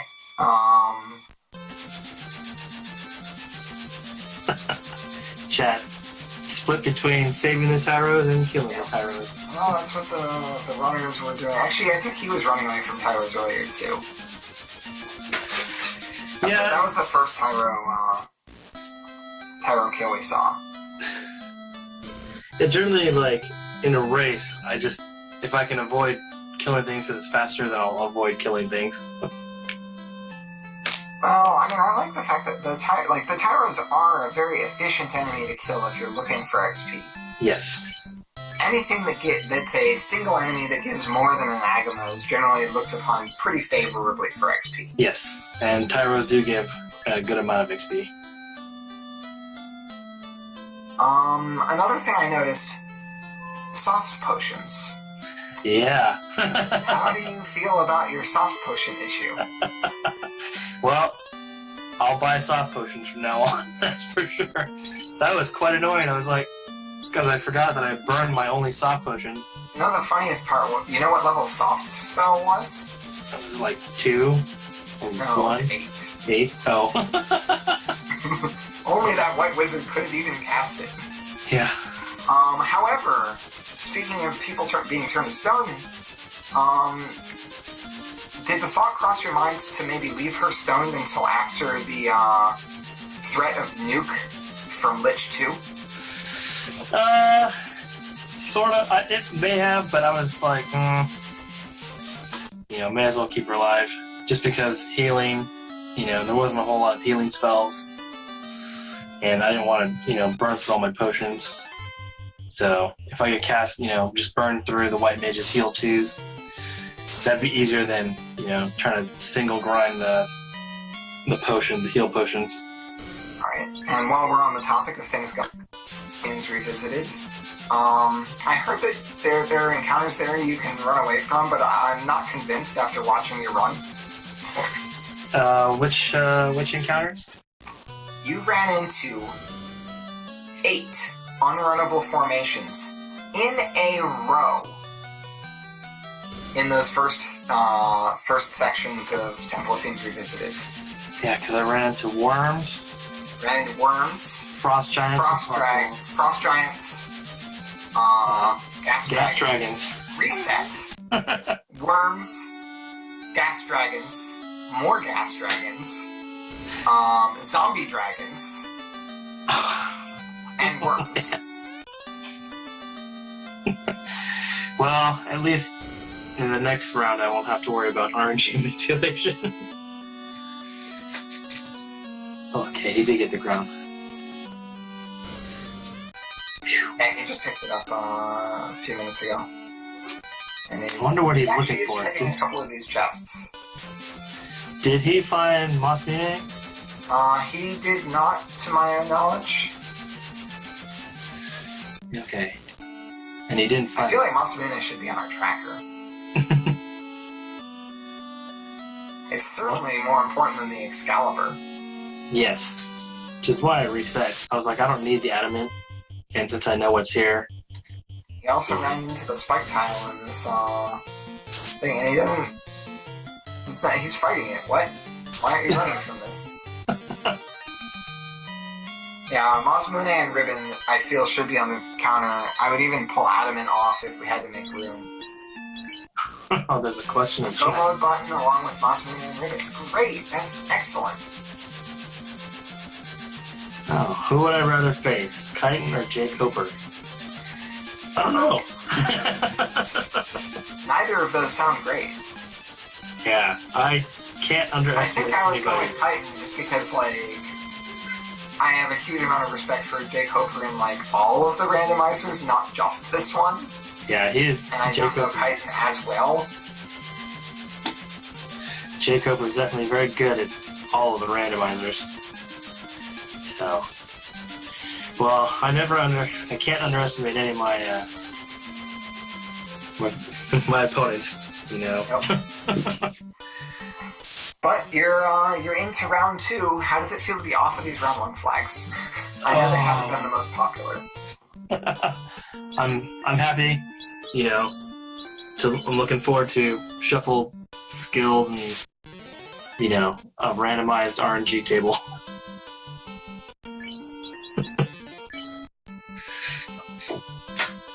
A go mode button, huh? For the next tracker. It's pretty common in Link to the Past ones. I think it would fit very well here. Yeah, I guess. All of the randomizers, because some of them it's like, well, he has all the pieces of the Triforce. Of course he's in go mode. Yeah. So I guess you could be in go mode once you get the main key items: slab, crown, floater. And if you could see whether or not you have any ribbons, Masumune, or whatever, you can kind of get an idea from there. If they're actually going to like keep checking chests or something like that. Yeah. Looks like he picked up Life 2. Yep. Yeah, he didn't have that until just now. He also hasn't... He's been pretty low level on that White Mage because she was dead for what grinding that we did see out of Mageius. Yeah, Life 2 was definitely a nice backup since Life 1 was... I'm assuming that was level 8 since I never saw it.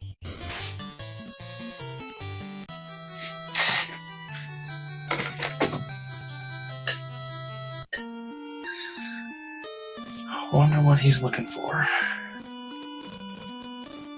Well, John Brodus, I would say that I'd say you can keep go mode just strictly key items, but like, for example, in Link to the Past, you might not go mode if you're still on that. You might still check chests if you're still on Master Swords and no silver arrows. Oh yeah, okay. I still can't. Fighting Ganon like that, not only is it miserable, it's also actually just slower than checking more chests. Yeah.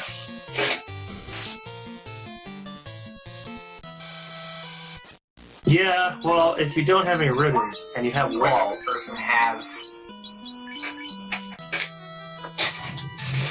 a good weapon or a power level black belt.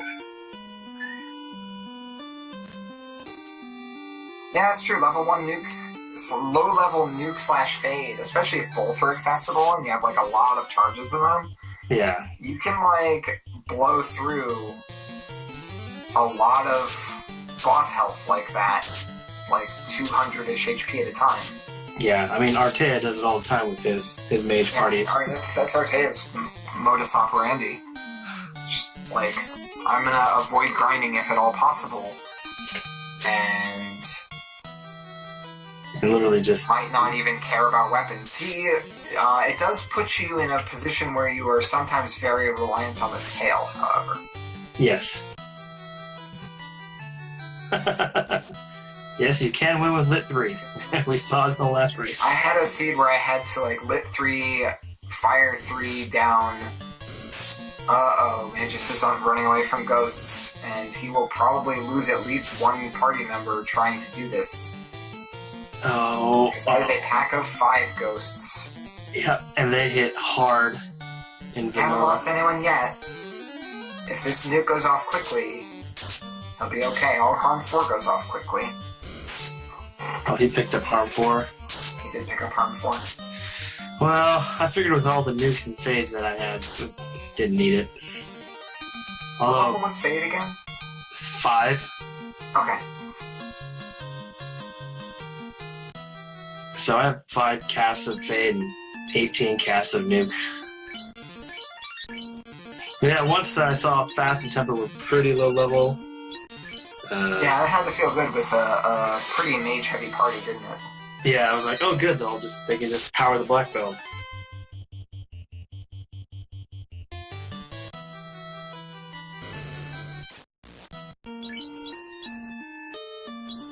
Any closing statements? Well, I look forward to my next race, and yeah.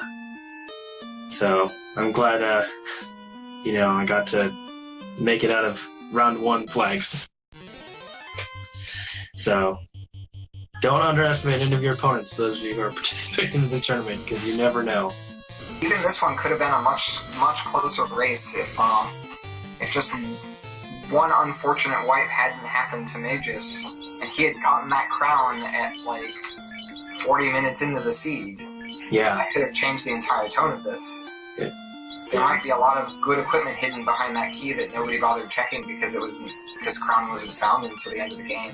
Yeah. And like that could have just patched up his equipment problem and sent him on his merry way. Maybe there's the Masamune there. Maybe there's another ribbon or other good stuff like that. Thanks, Drum. Congrats to Sho and GG to Mageius for appearing to stick this out despite this being a bit of an unfortunate circumstance for him. Yeah. He's picking up his last crystal now. Sometimes like taking risks can pay off. I know Files likes to go to ordeals, and when something's there, it generally pays off for me in a pretty huge way. Because I generally avoid ordeals. I think most people avoid ordeals. But yeah, so if... I like how quick ordeals can be to check potentially. Yeah, Although with randomized teleporters, that's not the most reliable quickness. Yeah. With these flags... I actually dislike ice more than I dislike ordeals. Huh. Well, it's definitely harder to get to the chests than ice with the enemies. Ice is just so far away. Especially pre-floater. Yes. And getting to Ice Cave can be hectic and dangerous with hydras that hit really hard.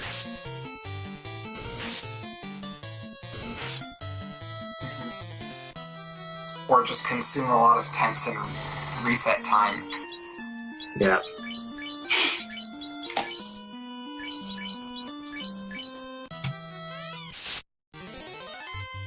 He just threw away all of his Cure 4s before actually fighting Kraken. That's a little scary. Oof. Yeah, I don't know. I'd generally... pretty high level black belt at this point, so it might be a moot issue. I don't know. Kraken hit me pretty hard. So... Yeah, you didn't die. 7 health, not even close. Twice. The Cure 4 in between. Oh, that's dead. Oh, and down goes Kraken. Yep. Black Belt is certainly strong to punt him off into oblivion. Yep. Ice plus no warp plus no floater equals no. Yeah, that's how I feel on that.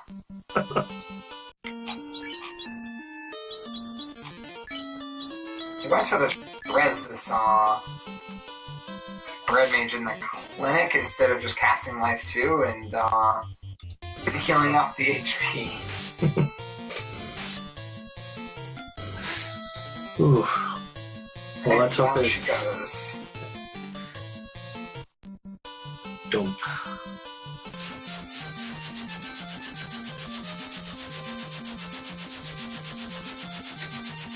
He's ready to race.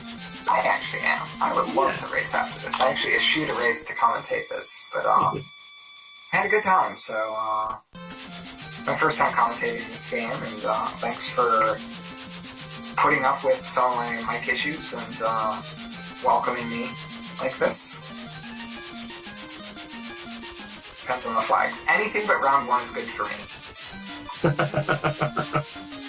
Yes, I can now practice not round 1 flags. Yay. Hey. I'll be honest, I did some non-round 1 practice while practicing for round 1. Is he gonna go back? What was level 6 now? Oh, he's getting gold bracelets. Did he forget that he bought life 2? I don't know. Well, he looks like he's gonna get gold bracelets. I don't know why he hasn't got them. Looking at them and then changed his mind.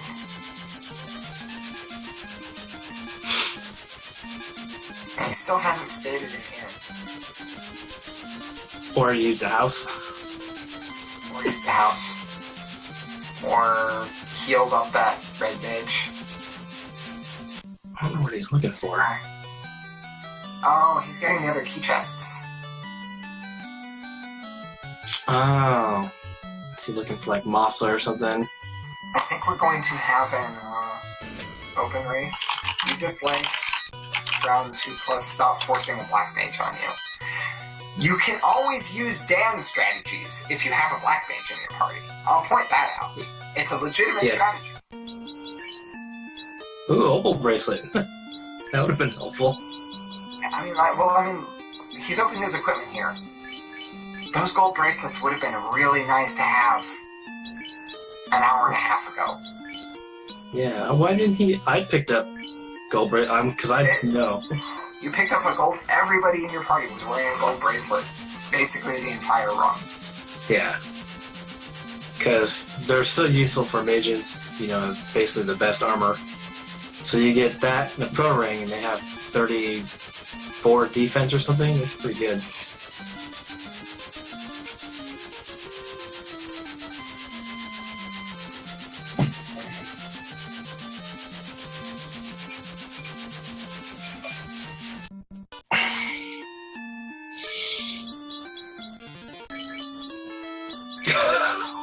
Still 1 health on this red mage. What's Mageius doing? Okay, he's gonna use a cure for it. That makes sense.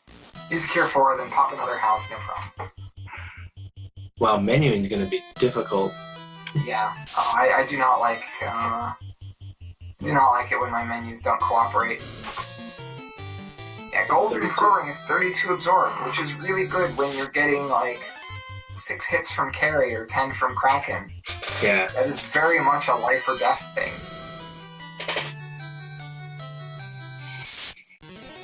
He doesn't have any pro capes, but that's another 8. You can have fairly good defense on a red mage with endgame equipment.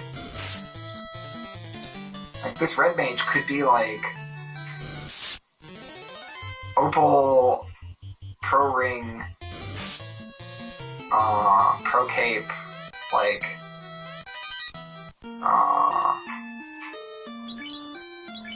I forget what kind of ribbon, sorry, and then like just be a tank.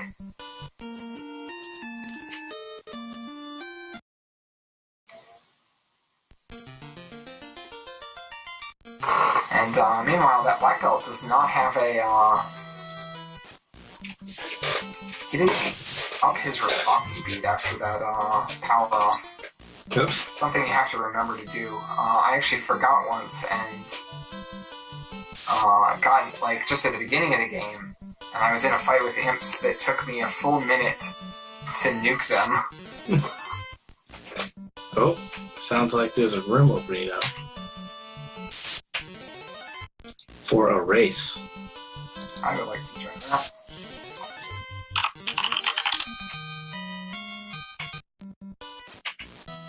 So are you looking for like round 2, or would you like more challenging seeds than even that? I think I've had more success with like round 3, round 4 flags. I don't know why. I like the way the incentives affect the decision making. Yeah. Because, was it round 3 flags introduce, I think, incentivize ice? Which is always good because I like to grind there. Because I've noticed it's generally rolled pretty low. Yeah, it has pretty low base health. So, like, as long as it doesn't roll huge, then it's generally pretty easy to kill. Yeah. You just have to be careful about it having something really nasty in its ability list. Yeah. And generally it has to be pretty early in the ability list.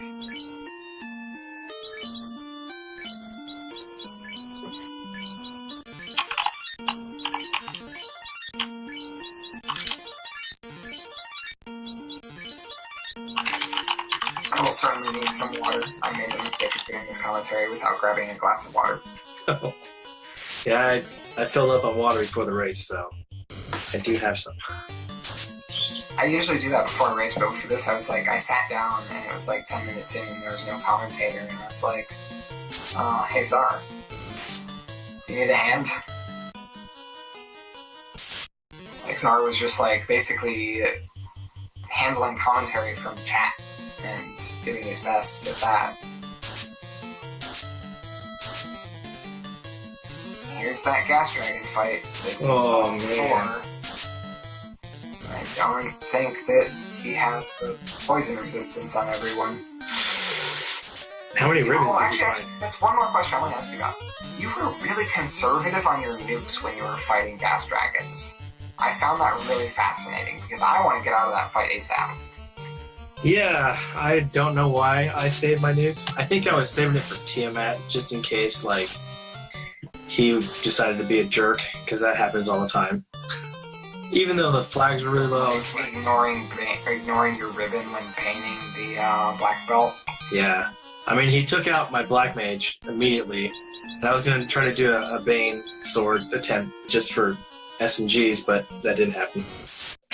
Well, that's like the task only looking for like the 3 out of 256. Yeah. I actually was doing a practice, and I banned Tiamat, and I clipped it, so I was like... Yeah. And Tiamat 1, it's like, because he's weak to poison, it's something around a 15% chance of working. Yeah, who did I ban? Well, I banned Tiamat 2. And you banned Tiamat 2 and it worked? Yeah. Oh, wow. That's the lucky one. Yeah. Tiamat 2 does not have Tiamat 1's weakness. Yeah. And I was just like, did that just happen? I'm gonna go grab some water while we're waiting for Sure. Mageius to finish up his 10 fins. He's grabbing the, I guess this would be the equivalent of the Moldorm chest. Oh Yeah. no, but he fought the Phantom a second time. That's not what you want to do. Oh no. Well, he picked up the Thor hammer. Is he using like Vorpal? I think he's using Vorpal. Can't use Warful without a class change. I think No. that's a flame sword. That just looks purple. Oh, purple. I don't know. He's also going the wrong way in 4-2. Alright, I'm gonna be right back. Okay. And I'm gonna actually be prepping up for this this race that's coming up as well. If possible, I would like to chat with Mageius for a little bit before that starts, but we'll see if he finishes in a reasonable amount of time or. He's thinking, should I nuke these people?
Yeah, it's my cats.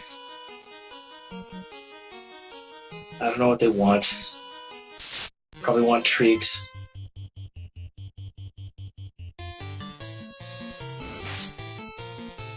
Yes, props to Mageius for finishing this out. Oh, 4 Earths. Unrunnables.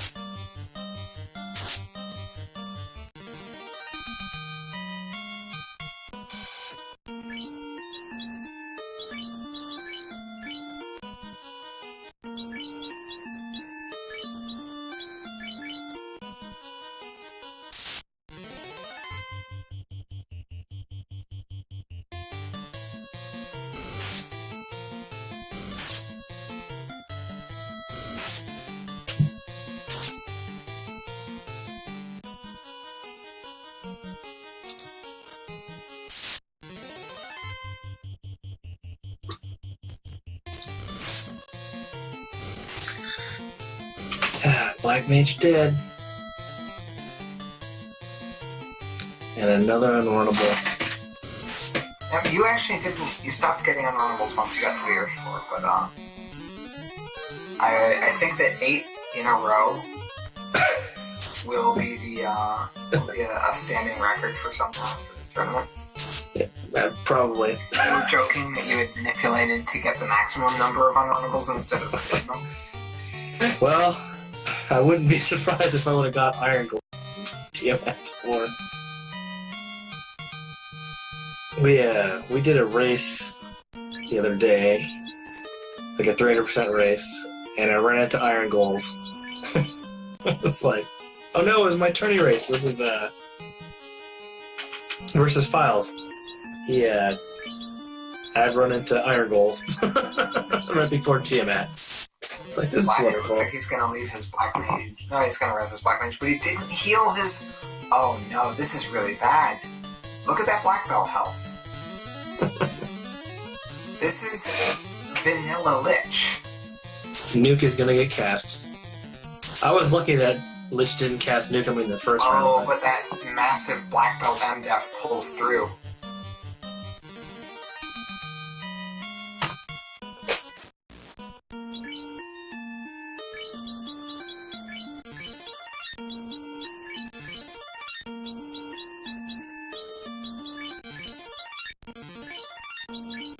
It seems that there's been a lot of times that Mageius has been skimping on healing before, like in between battles, especially before boss fights, and it's burned him.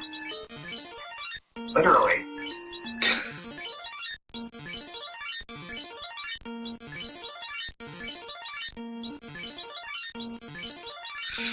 It looks like he's finally getting used to the menu a bit more, because he's pressing the buttons quicker for, like, chugging these heal potions. Yeah. The menu actually, it handles your, like, high input speed very well.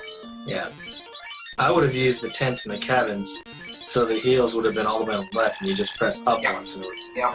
That's a common strategy. Or, like, sometimes it's, like, a decisioning factor in me whether or not I turn in the adamant. Okay. Because, like, if that adamant can push it to the next row, then I can keep the tents and cabins. Yeah, it's all about menuing.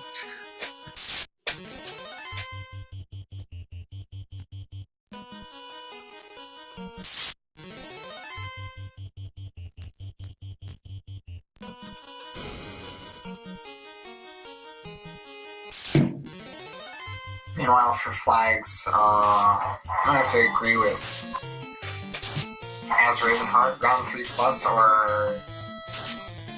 or something.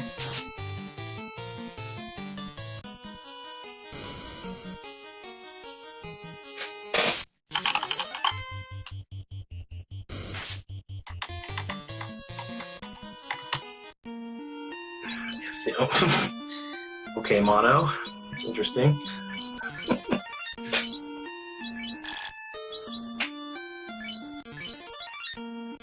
Hyper Ubi Trolley custom stuff.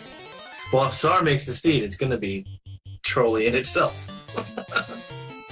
If I make the seed, it's apparently going to be a turbo seed, because that's what happened the last 2 times I made the seed. Yeah.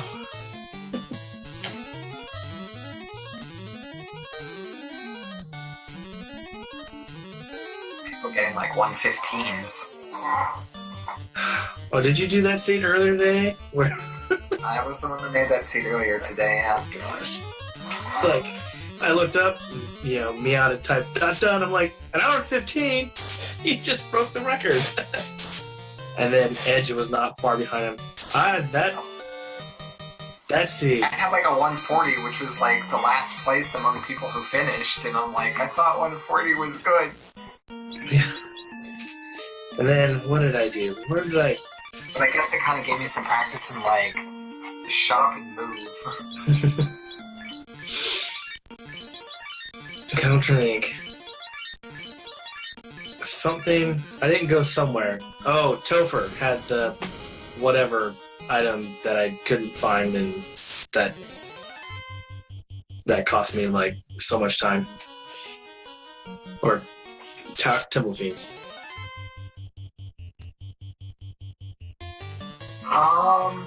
Something that bothered a couple people in chat and occasionally bothered me, a lot of times your pathing within rooms was poor.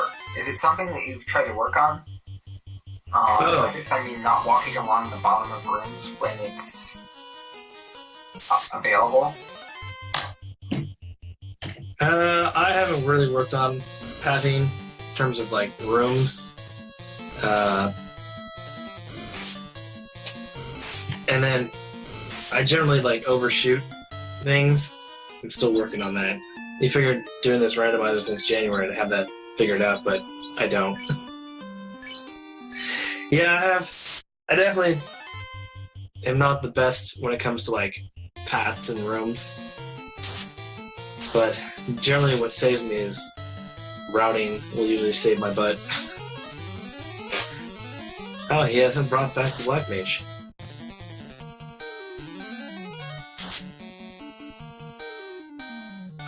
I did a race with Art this afternoon, and we did 4x plus 0 boosts.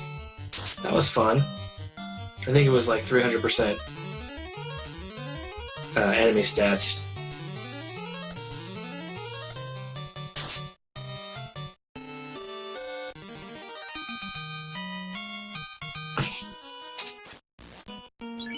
And I ended up finishing like just like a minute before he did. Wow, he just threw his last nuke charge away as an ice 2 or as a heal 2 charge. Oh man. Well, This could be really rough for these last couple fights. He's running low on healing in general. yeah.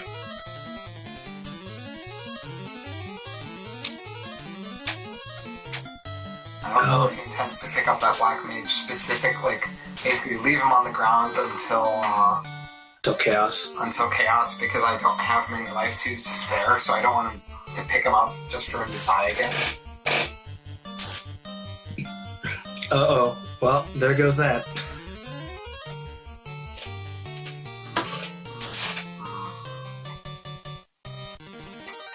Yep. Oh man. His Black Belt might be strong enough to handle this anyway. It should be. He has the Hopefully. 2 ribbons on these 2 characters. Okay. I switched my ribbon to the White Mage just in case. Because of the life 2, I was like, well, if any of my characters die, then... Yeah, I usually tend to put one of my ribbons on the Black Belt and one of them on the White Mage. Yeah. Which one of those 2 I prioritize is a little bit variable. Yeah. I need to go set up my own stream, and I'm going to be standing by to interview Mageius after the end of this. He's popping his last couple potions before chaos. At least he's healing.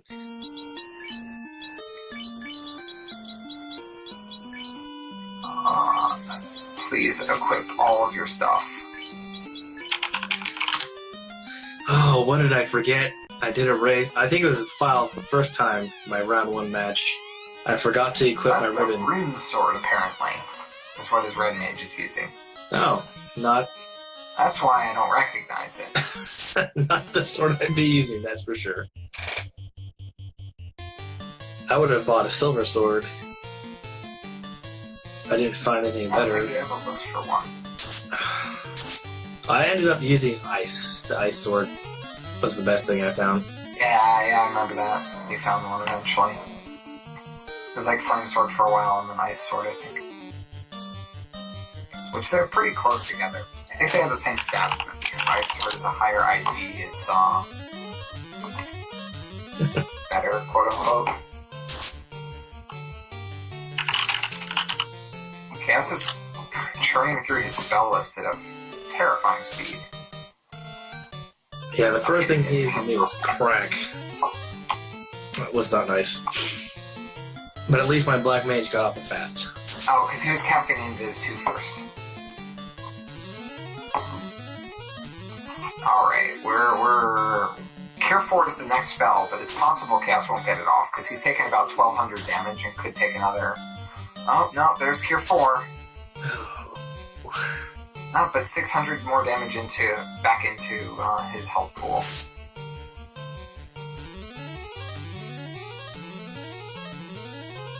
And now the only healing he has left are potions and the heal helmet. Taking about 1200 damage on Chaos now. Chaos didn't roll extremely high. He only had like 2,500 or something. This is base health. I think he ended up with like 2,500 or something. Because I killed him. If he gets to that nuke, though, this could be lights out. Yeah. Especially if nuke crits. Or rather, doesn't miss. Oh, no, there's a nice 1,000 damage hit. Finish off Chaos. Yeah. GG to Mageius. SRL time of 2:24:47.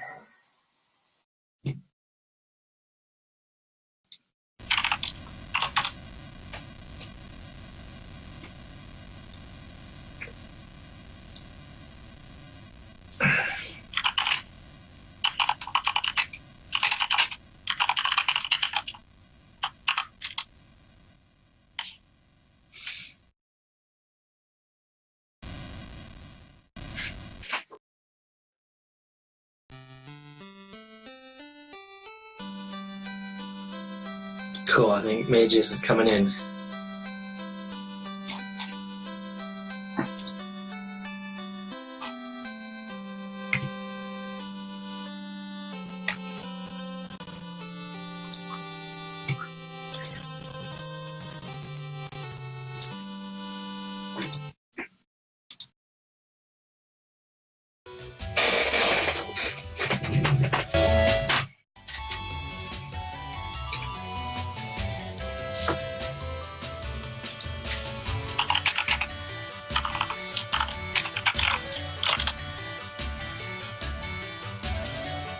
Alright, he'll be here shortly. Awesome. He's in the waiting room now. Hold in. Hello, Mageius. You had some unfortunate accidents in that, but yeah, I know. I want to talk about the things that you quote unquote did right. First. What? After you had the first unfortunate event in Volcano, Yeah, and then you found the slab, you chose to take the risk of going to Mirage Tower next. Yeah. This would have been perfect for you and put you ahead of Sho had you survived to make it to the crown. Yeah.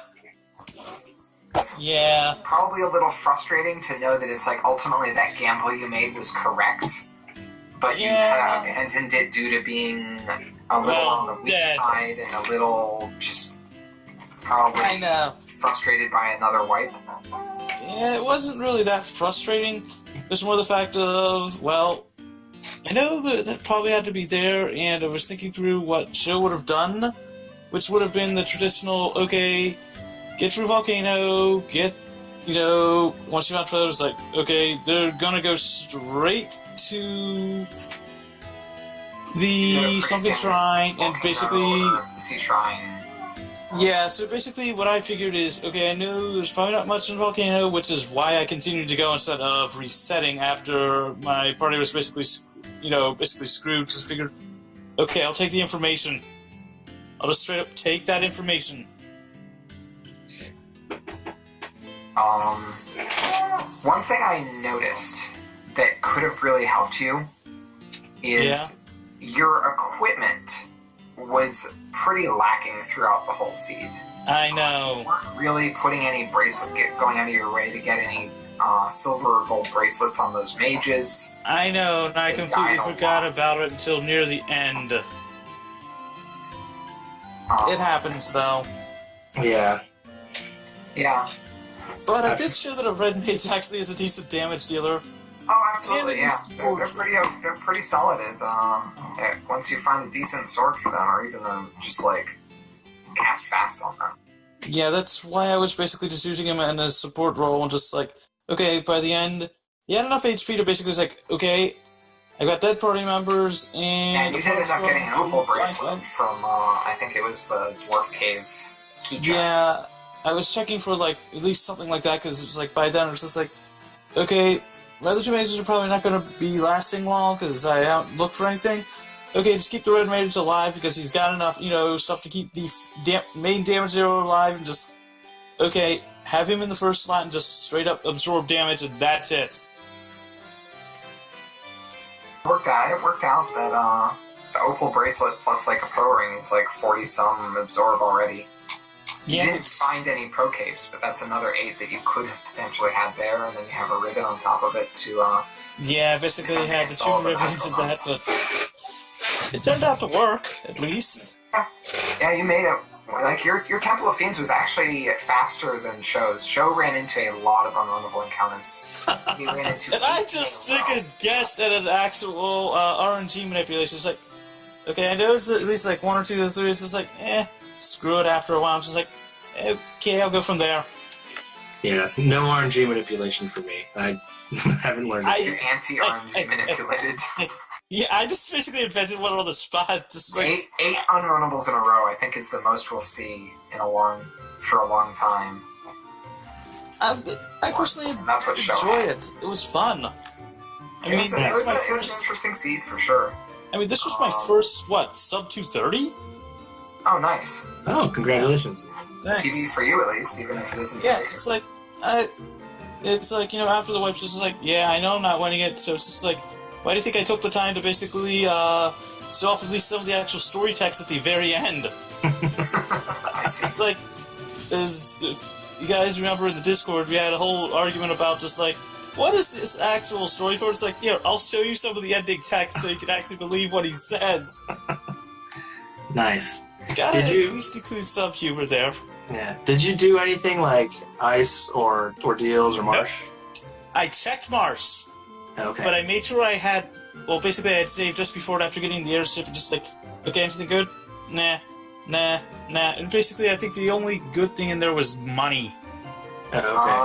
My only gripe about you checking Marsh is that you killed a lot of enemies there, instead of just running from everything. That was mainly due to the fact of I had already lost some of the leveling that I had after the first wipe in Volcano. So I figured at least I could, build up a little bit from there. That was why. Yeah, XP from Marsh is, like, pitiful. Yeah, I know that, but it was also the fact of I had also found you were really low level, though. I had also found warp, so I wanted to quickly get enough money so I could go back, run back, and buy the damn spell. Sorry for the damn there, but it's like found warp. Okay, did you find life too? Did you find the spell life? No, I found 2. Life 2, level 7. Yeah, I'm just glad. That was the main reason why I kept my white mage alive. Yeah. The red mage could not learn it. I switched. I put my second ribbon on the white mage when I went into Topher, just so I could be resurrected in case if anyone died. By then, I basically had my red mage just. He and my black belt were the 2 that survived, so basically they were both near level 30. So having 400 and change that could actually hit back and still have the black mage and black magic spells plus a heal, it sort of made it work out nice enough. Plus, he still had Duke in my first slot. It was nice to have all those nuke charges, that's for sure. Yeah. Did you buy Fade? I didn't find it. Fade was level 5. Oh. I probably did find it, completely forgot about it after getting the slide translated. Yeah, it wasn't. That was where that's where the pro rings were as well. Yeah. And I couldn't remember, quickly, where I was on the map, so that's why I was checking on that one. It's not that I haven't memorized a good chunk of it, it's just I haven't memorized all of it. Yeah. But not bad for just picking up the game, just a little bit back, I guess. Yeah. GG, man. Congrats on the PvE. Thanks. I'll probably be sticking with it, every now and then. Just so, it's just been fun.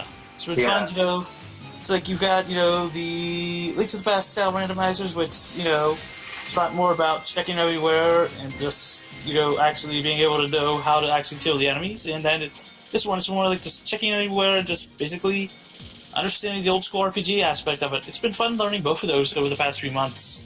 Yeah. So it's been interesting. Awesome. I don't know about you, but I've also got to get some more practice in for A Link to the Past, since their first qualifier for their open mode tournament is next weekend. Yeah, I'm not going to do their open mode. I'm not that good. Hey! I'm halfway decent at open mode. It's fun. It's standard. fun. That's just like a Yeah. But I just hope I get to help more with the tournament because it's going to be fun to watch it. Yeah, I'm excited to see how the rest of the tournament plays out. That's for sure. Hopefully they'll let me at least do one match of commentary. But Sure. Who is your opponent? I will be playing the winner between Jay Coper and Chitin, 619, I think. So, whoever that ends up being will be my opponent. Will be an interesting one. That will. Yeah. And I've learned never underestimate your opponents. Not just that, but remember, never underestimate the power of a red mage. Yeah. If you watched any of the last bit of my, run through there, I'm assuming you did. Yeah. You saw that basically I never even changed party position. Yeah. You left the regiment in front. That's because basically if you have him leveled up high enough, he can absorb a lot of damage on that one. And I'd say, apart from having the actual thief be relevant as a ninja, Yeah. in the Robert Plagues, I'd put him as the third best damage dealer, tied with, basically that hierarchy of, which do you think is more, Knight or Black Belt, basically 1.5, and then Red Mates, right after that, with the Ninja. And I say it with the Ninja because of the whole fact of, you can heal. Ninjas can't. Yeah, but true. But ninjas can use black magic, and if nuke is early or fast and temporarily, they can. Yeah. Pretty good. Yeah. The only reason why, what a thief. Well, thank you everybody for watching this race. Please follow the runners and the commentator, Silverfire. Yeah, I know. And special shout out to Feasel for allowing us to use these channels. Oops, sorry. So it looks like another race is forming. So I'm gonna go join that, and I'll catch you guys later. Yeah, I think I might do that as well. So yeah, shout outs to Game Boy F9. Yep. Peace out, everyone.